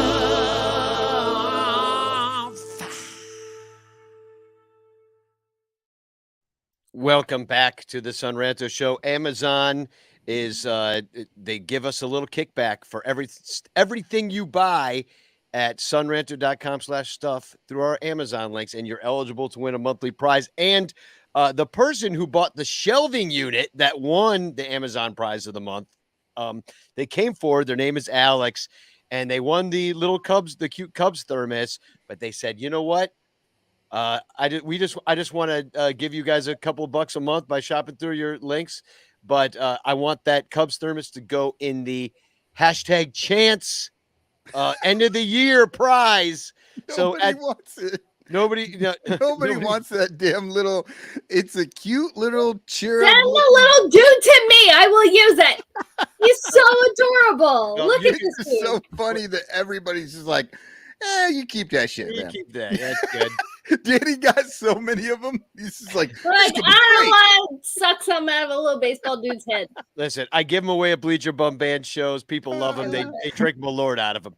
But right now, that one is going into the chance prize. At the end of the year, there's going to be a giant prize package full of baseball cards and random fun stuff. But you have to put #chance in the chat, and you could win a message of love and doom sent to you by me. Anybody that's won recently, by the way, I'm sorry I haven't really gotten out to the Steve Goodman post office lately to send all the things, but next week, I swear to God, I'm getting everything out. The chance postcards. I'm getting out the T-shirts, the Bleacher Bum Band shirts that are going to go out real soon. And I keep freezing, don't I? So I'm like, Yeah, and Danny would do it tonight, but he can't get that far away from the bathroom. The bathroom. Yeah, exactly. So anyway, thanks, Alex, for donating your prize back to the good people that will win. I'm still frozen, aren't I? Yep. Yeah, you're like, It's all right. It's a pretty good picture. All right. At least I didn't get frozen looking like a total idiot. But like, no. Well, how about without further ado, let's just bring to the show as I fix my camera, Heather Linington Noble. Welcome to the Son Ranto Show. And hello. Hi. hi, Heather. First of all, Hi. let me ask you, how are you? Because last time we had you on the show, we were we were raising some money for you to get through some really tough times. So, what's going on? I am 8 chemo sessions in out of 16 total. So I've got 4 more weekly, and then I start my 4 every 3 weeks of what they call the Red Devil. So yeah, it's a fun sounding one, right? Yeah, there's a reason it has that nickname. I'm not looking forward to that, but should they be trying to make you feel, I don't know, less anxious about it? Like It's a nickname given by people who had it, and not what the medical professionals call okay. it. So the doctor Yeah. didn't tell you that. No, the doctors do not call it that. But Yeah, like Danny's not taking part in the brown devil right now. Yeah. Nobody Well, said that. No, Heather wasn't here for this part, but colonoscopy tomorrow, so I've been chugging this stuff down, and to the delight Well, of all the fans. the main reason why, or the original reason why it's called Red Devil, is because it makes you pee bright red. Oh, So, kind of like that brown devil, but in the other way around. yeah. This I'm going to call this the yellow devil. This is really what it more ended up That is- being. Yeah, It's that a little is bit so like having a strange. UTI after spring break. Just spend some time at the beach; it'll be fine. Yeah, the fun thing that I found out recently is that the radiation that I have to get after my surgery is super fancy radiation and not the normal one that people get. And they only have it in a few places. So I have to go to DC to get it. And we'll have to stay in a hotel in DC for 8 weeks. In one of the expensive parts. Yeah. So that's all this Yikes. great fun. But that the whole point of that radiation is, for one, it's a harder core radiation designed to make sure everything is killed off, but it's also really precise so that they can take it to a certain level and then stop, and therefore will not irradiate my heart, which is important. Ideal, really. Yeah. That's the outcome you're looking for. Well, right. Tom Cooper writes in, and the same sentiment that we all have, sending good thoughts your way, Heather. And like, if I don't know if you still have the I know you had a GoFundMe up before. Is that still on your page? I do. There's it's still up in my the profile on my Twitter, and another. I'm going to share the link right now. Oh, thank you. And another thing that I'm going to be starting up sometime soon is a Go Points Me for Hilton Rewards points. So if anybody has any of those laying around, because 8 weeks at a hotel in DC is not cheap. I wouldn't imagine. A lot of money. Yeah, and the only hotel anywhere close is a Hilton. I mean, it's like an extended stay hotel, so it's not as expensive as like normal Hiltons or hotels are, but still not. No hotel for 8 weeks is cheap. No. Yeah, you're basically paying extra rent to live somewhere, and you still have all your bills at home to pay, and there's a lot of expense involved in that. So if our followers can help, that would be super awesome. Yeah. Well, can we talk about your favorite baseball team? Let's do this. It's been a fun season. I can imagine. Glad they're playing well for you. Yeah, at least you've at least through all this pain, you've had some fun baseball to watch this whole time. And man, oh man, they're in second place right now in the toughest division in baseball. Just tell us, like, what's going on with the team, and are the vibes there, and what's happening? Immaculate vibes. This team is just maybe the most fun team in the league. That's one thing that they make sure of, is that the guys that they get in this roster are guys who are going to be easy to root for, and they're all going to get along with each other. And I honestly believe that that's part of what makes this team so good. And I think it makes players exceed people's expectations performance-wise, because we've had a handful of guys get called up recently due to injuries and other people underperforming and needing to be sent back down, who people did not have high hopes for, who have been our best players on the team for the last few weeks. I think most people would be shocked. I did some research, looked things up, and the answers were what I was expecting, but I wanted to get the numbers. Who the top 3 players on the teams over the last 15 games have been. One of them, had been the number 1 prospect in baseball, so that's more to be expected. Gunnar Henderson, who got off to a really, really slow start, and there were people who, for a long time, had been calling for him to get sent back down and saying that he was a bust. And so I'm extremely happy for him that he has found his swing, and he hit a 462-foot home run today Hold onto on one Utah second. Street. Hold on one second here, Heather. Let me get this straight. You had a young player who was not doing all that well every day. Yeah. And they let that player play all the time and work through it. He had some days off here I've and there, never but heard of most such of the a thing time, in the Cubs organization. That does not happen. We don't do that. No. No. David Elliott would like to know. He says, "Could we have Heather explain the concept of fun to Jed Hoyer? This sounds like an exciting new concept." So I would we are suggest obviously sending all some hating life right now. some videos of the bird bath in Camden Yards right now, and the Adley Hug compilation videos that are going around, and also the game a few weeks ago where James McCann got to second base, and that call. There was a review, so they have all these celebrations for every single thing, and when the a guy gets to second base, he does this sprinklers move, and all of the starting pitchers and some other guys put water in their mouth and spit it out. So all the starters put water in their mouths when he got to second, and then held it there through the entirety of the review, and we're sitting there like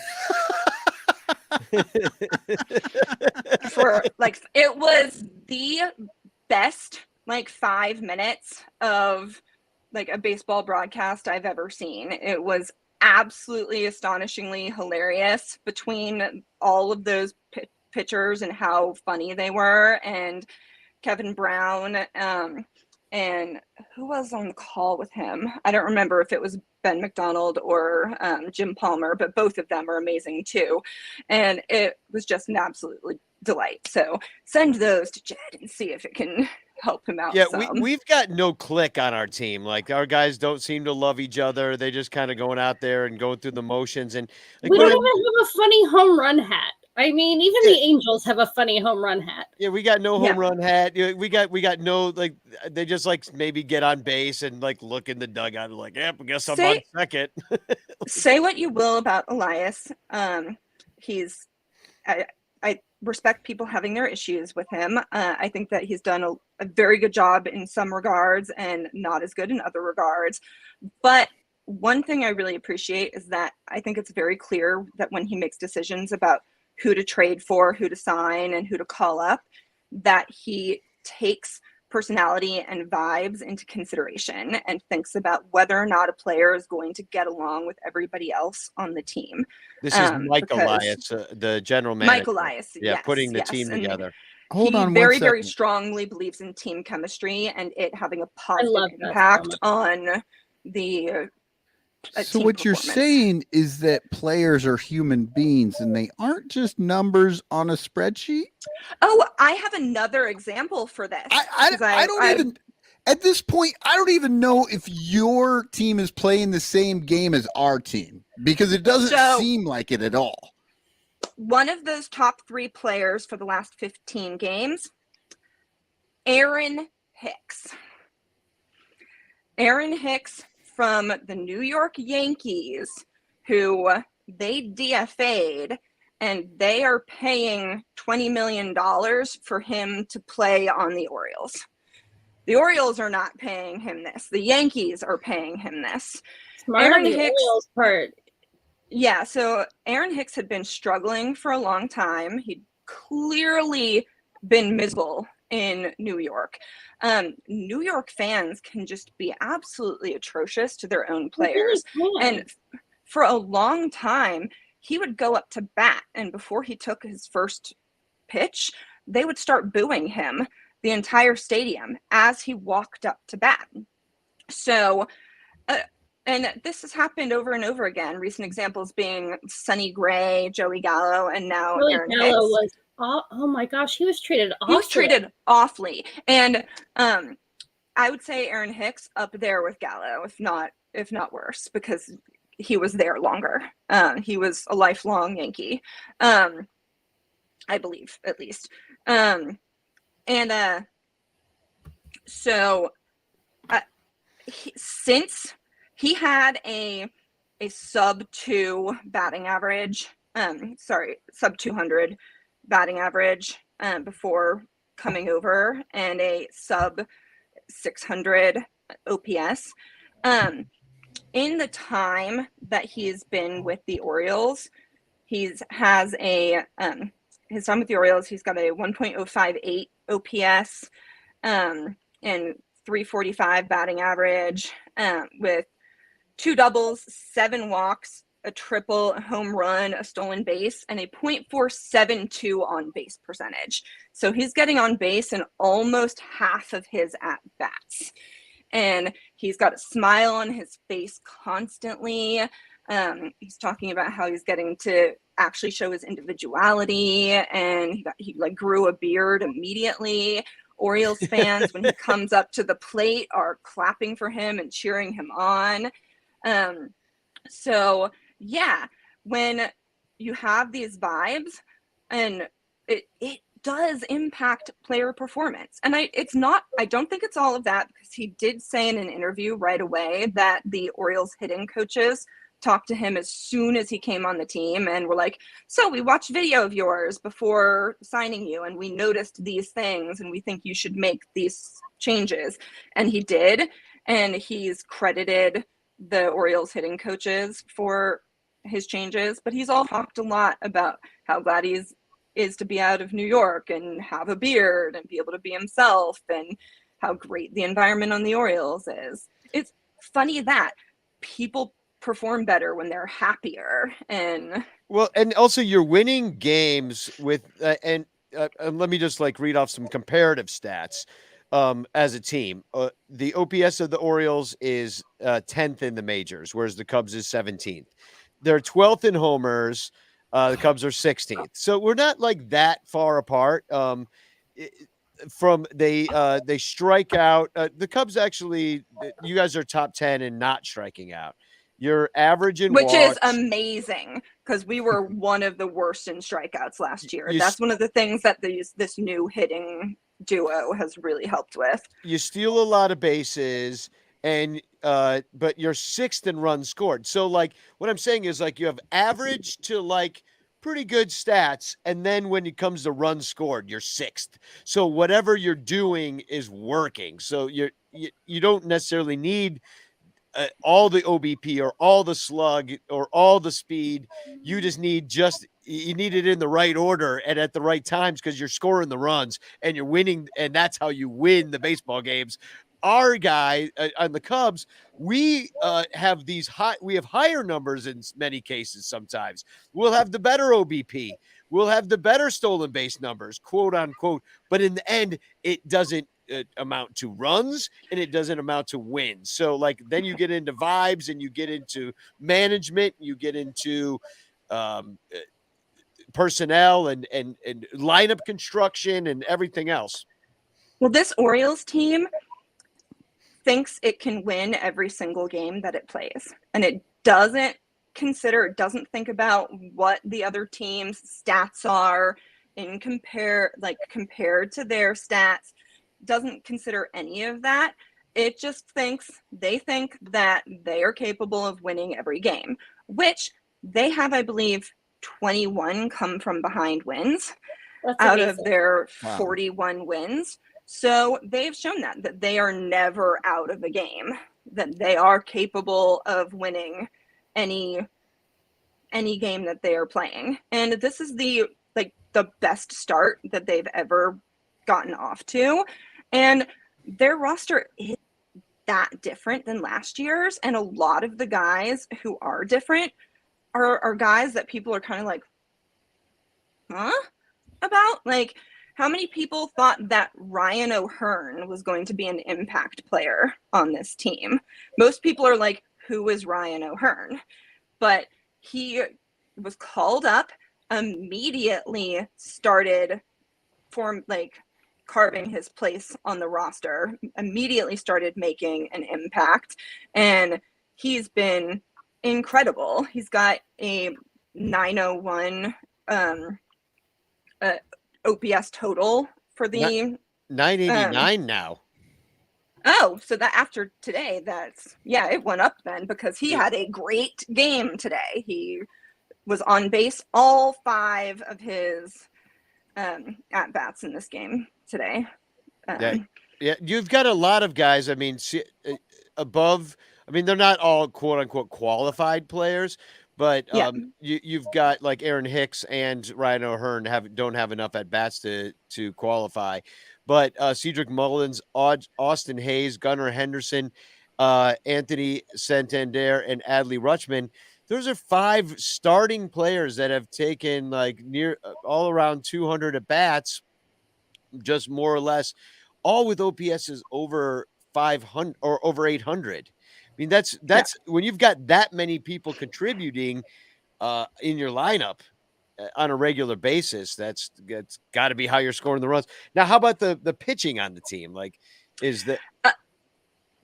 So I think the pitching is better than a lot of people realize it is. It's the team ERA is kind of artificially lower because unfortunately Grayson Rodriguez really struggled in his time up here, and his ERA was really low. And in Cole Irvin's first few starts before he got sent down, his was really high too. But he was called back up and started today, and Irvin was not today, yesterday. Irvin started yesterday, and he was phenomenal yesterday. So he earned another chance there, and he is just the best. He is this delightful bundle of bubbly joy. And of course, Grayson Rodriguez has all the skill and all the ability in the world. And so hopefully with time down there, he'll be able to figure out whatever it is that he needs to figure out so that he can come back out and be an ace pitcher. Yeah, but there are these guys. 7.35 ERA this year in 10 games. Yeah. That's pretty high. Yeah. It's possible he was tipping pitches some, and he was definitely having some control issues. And those are things that it got to the point where with a team that is actually competitive, it was time for him to start working that stuff out in the minors and not in the majors. As a pitcher, it's a little bit more important to do that than as a position player, where you can take a bench role and still kind of work on stuff, and you've got 8 other guys providing offense around you.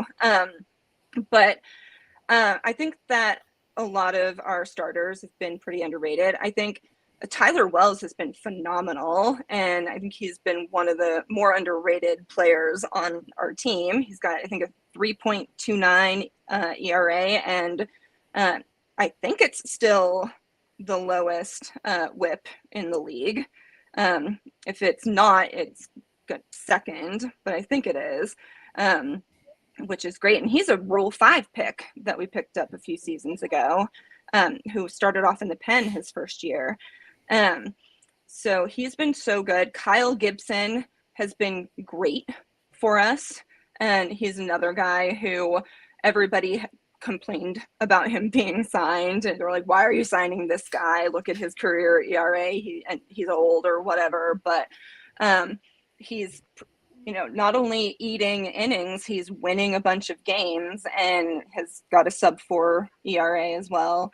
And Kyle Bradish and Dean Kramer, I think, are both doing their jobs. They've both had some struggles here and there, but both have the ability to be sub-4 ERA starters when they kind of get the hang of things. And they kind of went through this last season too. Like, both of them finished the last half of the season super strong, but started off with a bit uneven. So the thing is, we haven't had a 5th starter for the last few weeks. So seeing if Irvin can settle into that role will be interesting. What's amazing is that none of these guys are really household names, yet you remain in second place. I mean, it's blowing my mind.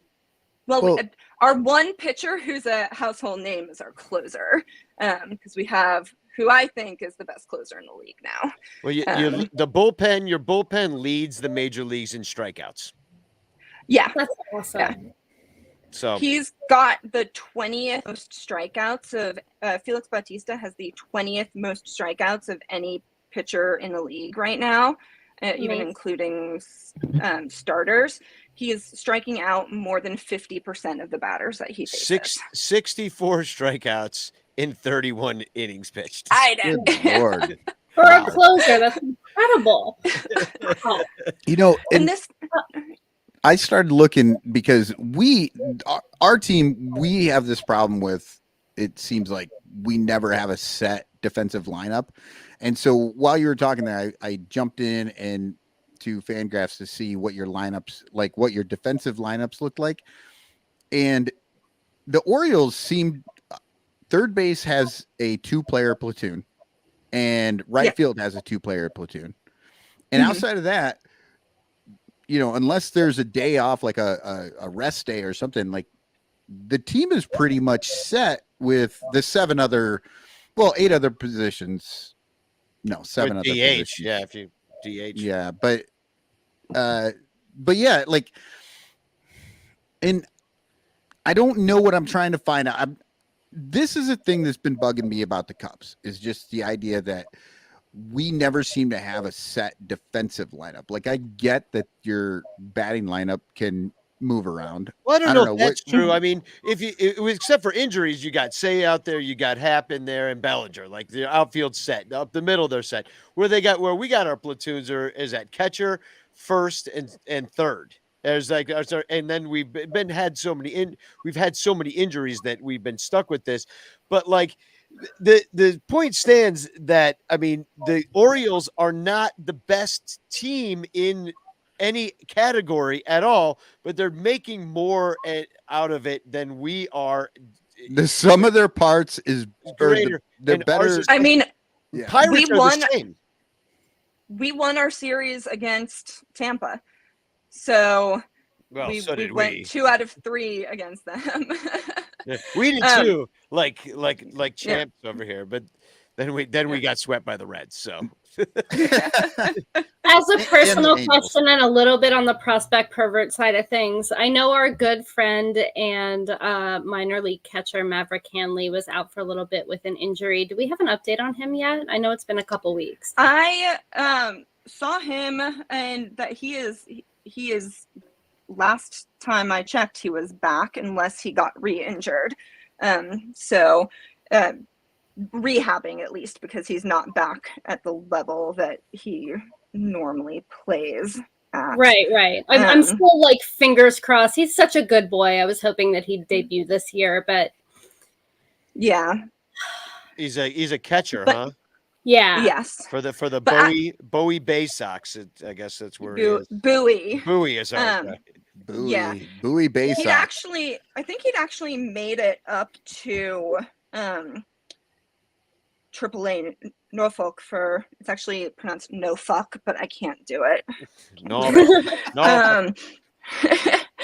So he gives no fuck. Yeah, we've been pretty lucky with injuries on the major league side of things, aside from this Mullins injury. But we have had more injuries down in the minors that people are still working on.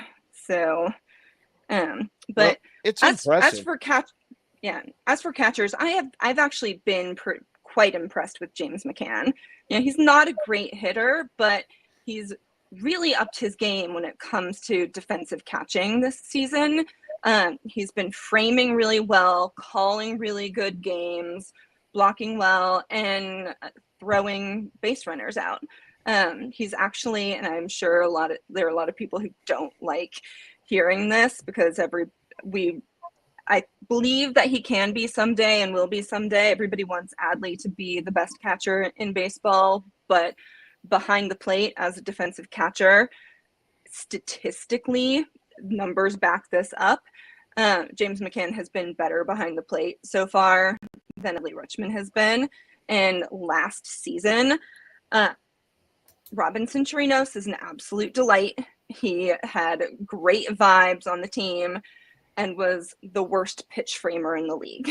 And it was an almost guaranteed loss anytime that he caught a game because of how bad he was at framing pitches. Whereas we're just as likely to win a game that McCann catches as one that Adley does, even if McCann doesn't hit at all in that game. Now you got an old catcher too, named Anthony Bemboom. What a name! That's a great name. It's one of my favorite names. He's delightful too. Bemboom. Yeah. And he's also a very good defensive catcher and pitch framer, which is why the team has done everything that they can to keep him in the organization, even having had to DFA him a few times for roster reasons. Keeps making it through waivers somehow. We don't know. Yeah. Right. They're just like hiding him. They're like, you can't see him. So there has to be some team who wants a really good defensive catcher. So I don't know why nobody has claimed him. Well, we might need him at the end of the year. If you try to DFA him, the Cubs might pick him up, pay a little cash. If they trade Gomes. So, no, it's Isn't Gomes like 40? Yeah, he's even older. Yeah. He's hitting more home runs this year than he ever has before. And we always know that that's completely natural and makes sense for a 37-year-old. Yeah. Terry E in the chat says, drink your prep and then bam boom. It's my favorite because every time he hits a home run, I can yell "bam boom" on Never. Yeah. Comes with his own home run call. You can't beat I that. know. Also, I hate to break the fact to everybody, but Jan Gomes is younger than I am.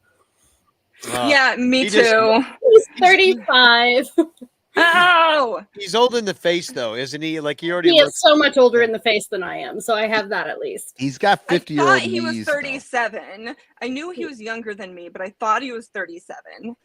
Well, I know the Orioles had a great year last year because kind of came out of nowhere. That for them to not be a fluke is really cool.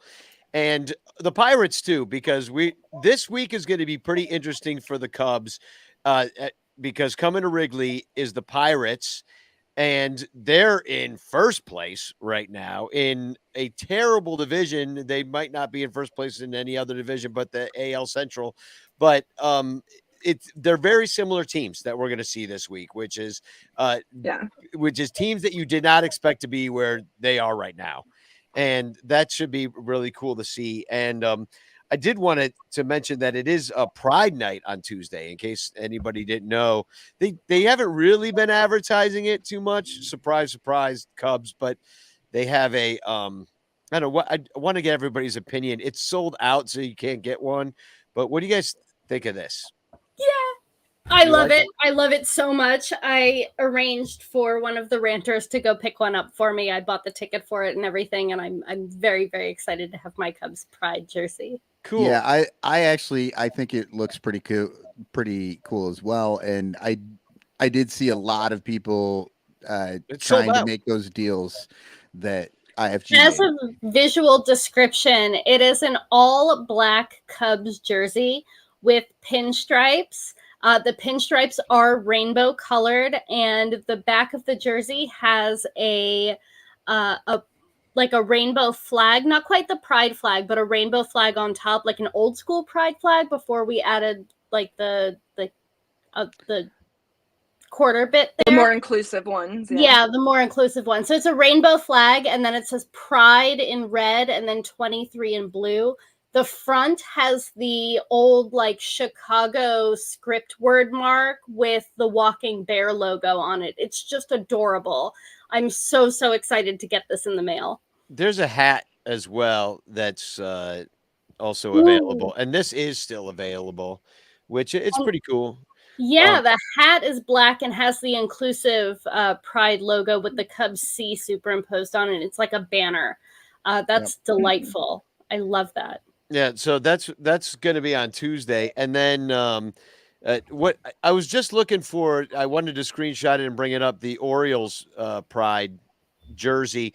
one thing that Sarah Sanchez was complaining to me about when we were at the ball game on about the Cubs pride thing is that she wanted it to be like a Cubs jersey exactly, but with the rainbow logo, because some teams are doing that where they take their logo and just make it a rainbow Well, logo. So she liked that style a little San bit. Francisco had the rainbow logo on their arm. Okay. And they wore it on the field. It was delightful. Yeah.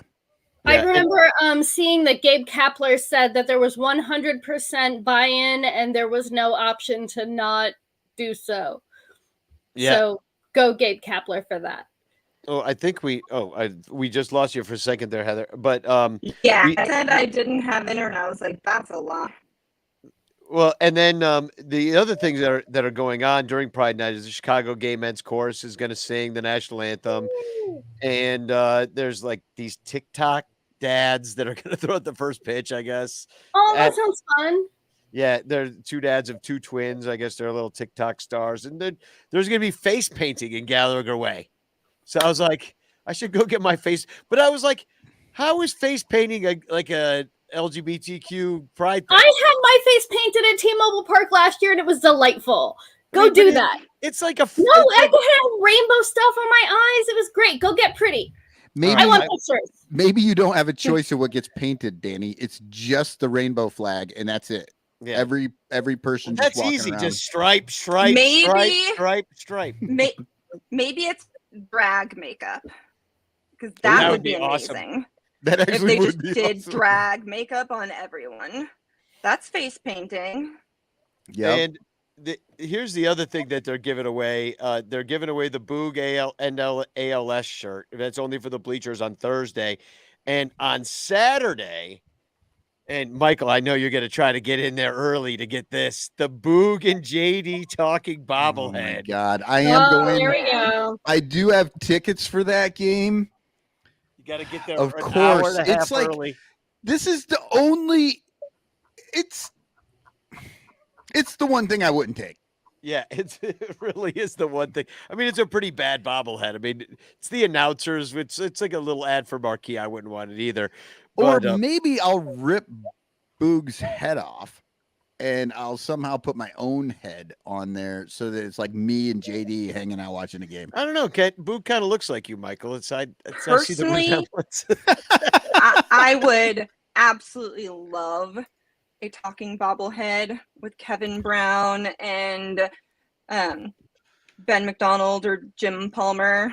Well, you because like it your would be announcers. delightful. Yes, We don't they like are ours. great. Yeah, That's a bummer. yeah, We- it really we is. have We got terrible we got announcers. we got a Hall of Famer on the radio. The Spanish announcer Miguel Esparza is awesome, and then the TV's been rough. We had a woman last year who was wonderful, and apparently she's fired. I don't know. We haven't heard anything from Beth Bowens all year. She was I so love I thought she was Beth. great last year. Yeah, Sutcliffe's pretty good. Everybody's liking Sutcliffe because he's just up there like yelling at everybody. Well, I feel like at any moment Sut might just like throw out his earpiece and go on the field and punch an umpire. So That is exactly how Jim Palmer is. He does not hold back when it comes to umpires or, well, anything at all. And Kevin Brown is like a baby. He's so young and therefore actually is good at like drawing young people in and getting them excited, and he has pop Imagine. culture references for everything and such great comedic timing. An absolute delight. I mean, even they got us through these bad seasons because no matter how bad the games were, the broadcasts were always amazing every time Kevin and Ben or Jim were on the calls. I also think Ben and Jim are the two best former players who do color, because I've seen other former players do color and I'm like, I don't know about this. well, we do have JD. It's so funny. he stays forever because my Uncle Jim is Mhm. delightful. It's funny because you said Jim Palmer, and it made me realize, like, I was like, oh, really? And I looked.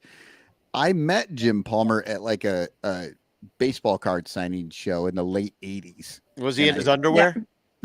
No, Remember Jim Palmer used to do all those underwear commercials? Yeah. right. Fruit of the Loom back in the day.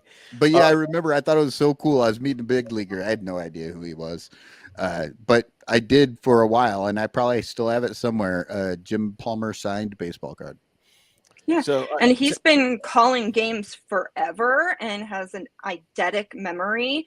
So he will be able to call up like the most precise facts from games that happened in the 70s. And it's just so cool. Great resource to have.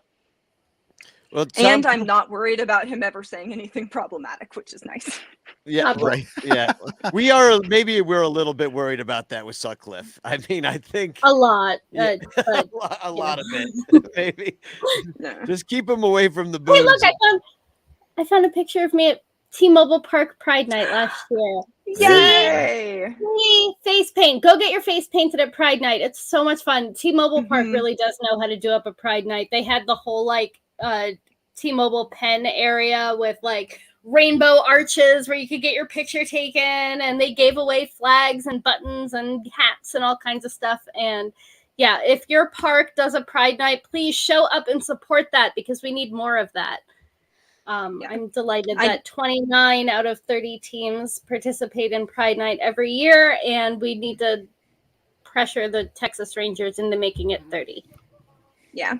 That- I need that- to see if my patient navigator will give me permission to go to our Pride Night because I have to get Fingers permission to crossed. go to baseball games Oh, now. right. Well, hopefully you Yeah. can. Well, I just have a couple of announcements to kind of end this show, and I released the Bleacher Bum Band released our new album, Out of Left Field. It is available for download right now. It's only if you buy it. You can buy the Shalbum, which is a shirt and album. Here is the Bleacher Bum Band shirt that you can get with the album Out of Left Field. There's a Google Drive folder where if you buy the shirt and the album, you get an early. Well, you get the album early, and you'll get the shirt probably sometime in the following week. And you help out the Bleacher Bum Band, keep making music. It is not on the streamers yet. You'll be getting this before everybody else. So please go to sunranto.com/Bleacher Bum Band and buy the Shalbum. And I know it's not how people really consume music anymore by downloading it and stuff, but I'm asking you to please do it anyway.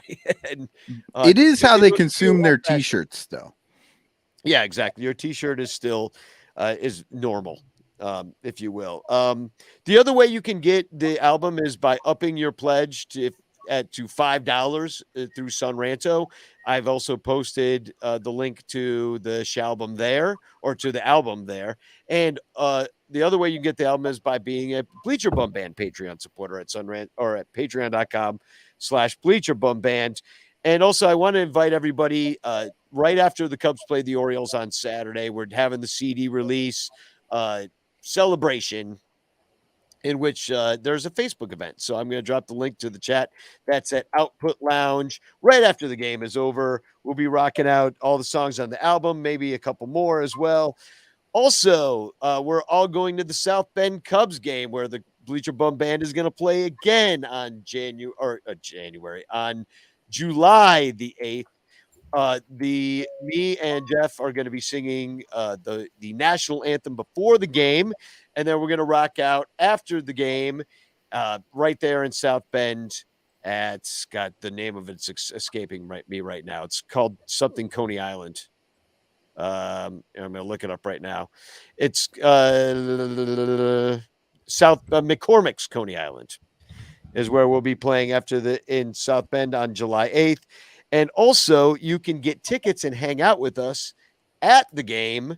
There is a link that the South Bend Cubs gave us. It's fivo.me, blah, blah, blah. But if you join the Facebook event at the Bleacher Bum Band, you will see how you can get tickets. I've just put the link for that in the chat as well. It's fivo.me 45VOIZO, I guess. And you can get tickets to come sit with us. And the last thing is our friend Val Capone, who is the Ranter bartender. Her dad's going through some health issues right now. She also has a GoFundMe. So if you have money to give to that, it would be, she had an event the other night at Nisei Lounge, like a guest bartender thing where all the tips were given to Val's dad. And she's been raising money just so they can get through his health issues. He needs money for rent and food and stuff like that. So, and of course, I also dropped Heather's link tree in the chat as well to help her through her tough time. So this is what we're trying to do on the Sun Ranto Show. We like to talk baseball. We like to screw around.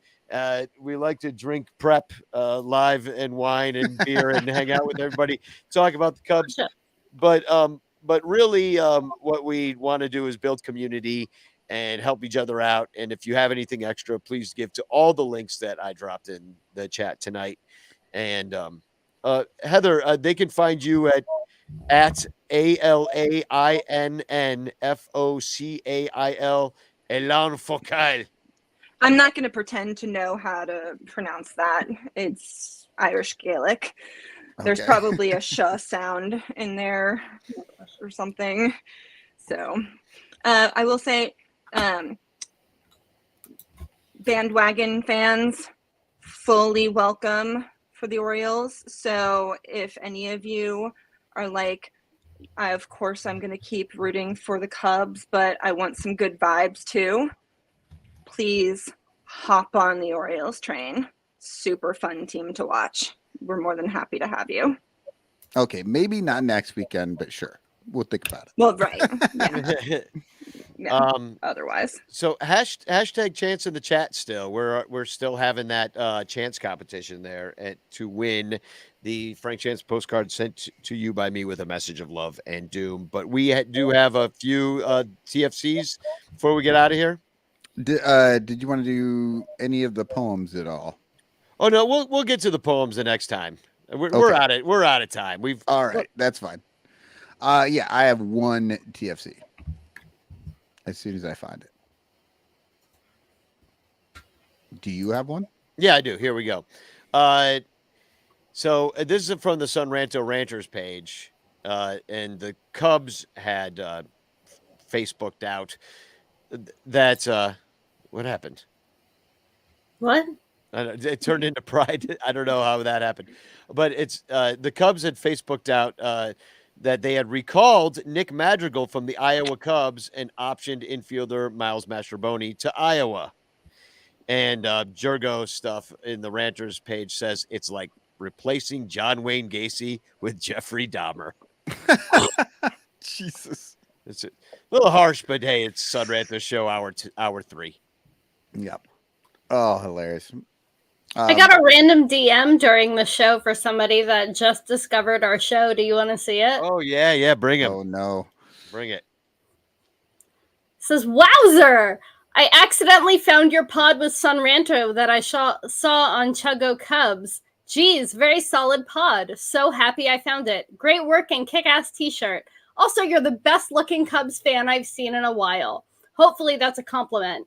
Take care, and so happy I found this. I'm going to tell my friends about this pod. You all deserve way more people on here. Okay, peace in. Thanks again. So, Wow. whoever you are, thanks so much. Appreciate you. Mwah. Hope you keep watching. Danny and I have been doing this show for a very long time. We have never been hit on mid-show. Never happened. Well, probably because it's a first for me, too. I feel like my shirt has not been seen and therefore not appreciated. Oh, yeah, let's So see this it. is by Let's go. this is by a Baltimore area t-shirt maker. keep baseball boring. Boring. I love it so much. Yeah. That should be in Cardinals So. colors. All right. I have one here, and this is after the great Kyle outing. Says, we're back, baby. And it's got that meme where there's an old person that says, call an ambulance. And then in one picture, and the next picture it says, "But not for me," and the old person has a gun. They're pointed at the person who's about to, like, I don't know, attack them. And so that was fine. Okay. But what I thought was funny was somebody underneath was just like, it's weird to see him smile, because It really Kyle is. Hendricks' face is superimposed on the old person. And it's this weird, it is a weird smile. But I just thought it was really funny that somebody made this meme and somebody was really fixated on the smile. On the smile. Well, Design Love loves the T-shirt, Heather. That says Thank the T-shirt is you. perfect. So why don't we give away a chance postcard? I'm going to share my screen real quick here, and we will give away a chance postcard. We got some entries, and let's chance it up. I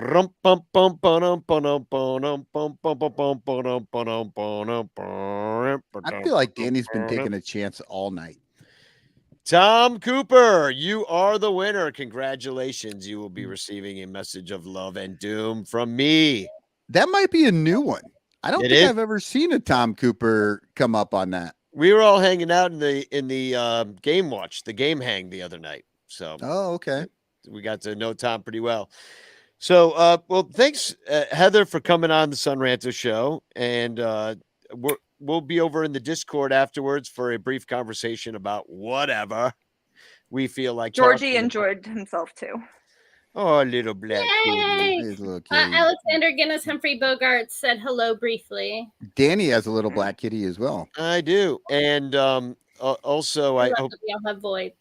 Yeah. Well, the cat chose us. That she came out of nowhere and just ended up living here. That's how that works. So I'm gonna play a new song off the Bleacher Bum Band album. I think it's pretty appropriate. It's called Hug Watch. It is a song about the trade deadline, when we all peer into the dugouts and watch the players crying and hugging and kissing each other goodbye as they This fly might off. be the earliest we've ever gone into a hug watch. Yeah, it's a little disappointing. It really is. Are there going to be any hugs, though? That's the real. Yeah, they'll be like, "Oh, he's gone." Like they who don't even was know each he? other. Right. We haven't made it to the hug part of our relationship yet. Yeah, some guys still don't even know that Hosmer's not on the team anymore. Like the bullpen. Where's the guy with the eyebrows? The bullpen doesn't know because they're not even hanging out with him half the time anyway. Right. Like, where's Eric Hosmer? He The still owes me bullpen doesn't $10. even always know who's in the bullpen. Yeah. Let's be fair. So, well, I look forward to it. If you can come back next Sunday and recap some of these games with us, we'd love to have you back next sure. week. And anyway, in the meantime, we had a lot of fun tonight. And Spagog. Spagog. Everybody. Hug Watch, watching for hugs. All your favorite players getting traded from the Cubs. Hug Watch, watching for hugs. All your favorite players getting traded from the Cubs. Hug Watch.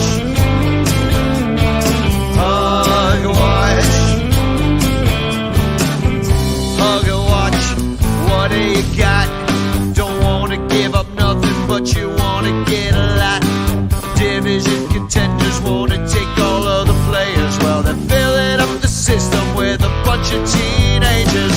Hug Watch, watching for hugs. All your favorite players getting traded from the Cubs. Hug Watch, watching for hugs. All your favorite players getting traded from the Cubs. Watch. Hug Watch. I was hoping that they'd offer you a new contract, but now the bullpen catcher's gonna help you back. All the fans are sorry to see you go. Sayonara, arrivederci, au revoir, adios. We're singing Hug Watch, watching for hugs. All your favorite players getting traded from the Cubs. Hug Watch, watching for hugs. All your favorite players getting traded from the Cubs.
quickly, but say goodbye to Wrigley. Cause you can keep on playing, but you can't play here. Singing hug, watching for hugs. All your favorite players getting traded from the Cubs. Hug, watching for hugs. All your favorite players getting traded from the hug, watching for hugs. All your favorite players getting traded from the Cubs. Hug, watching for hugs. All your favorite players getting traded from the Cubs. Watch, watch.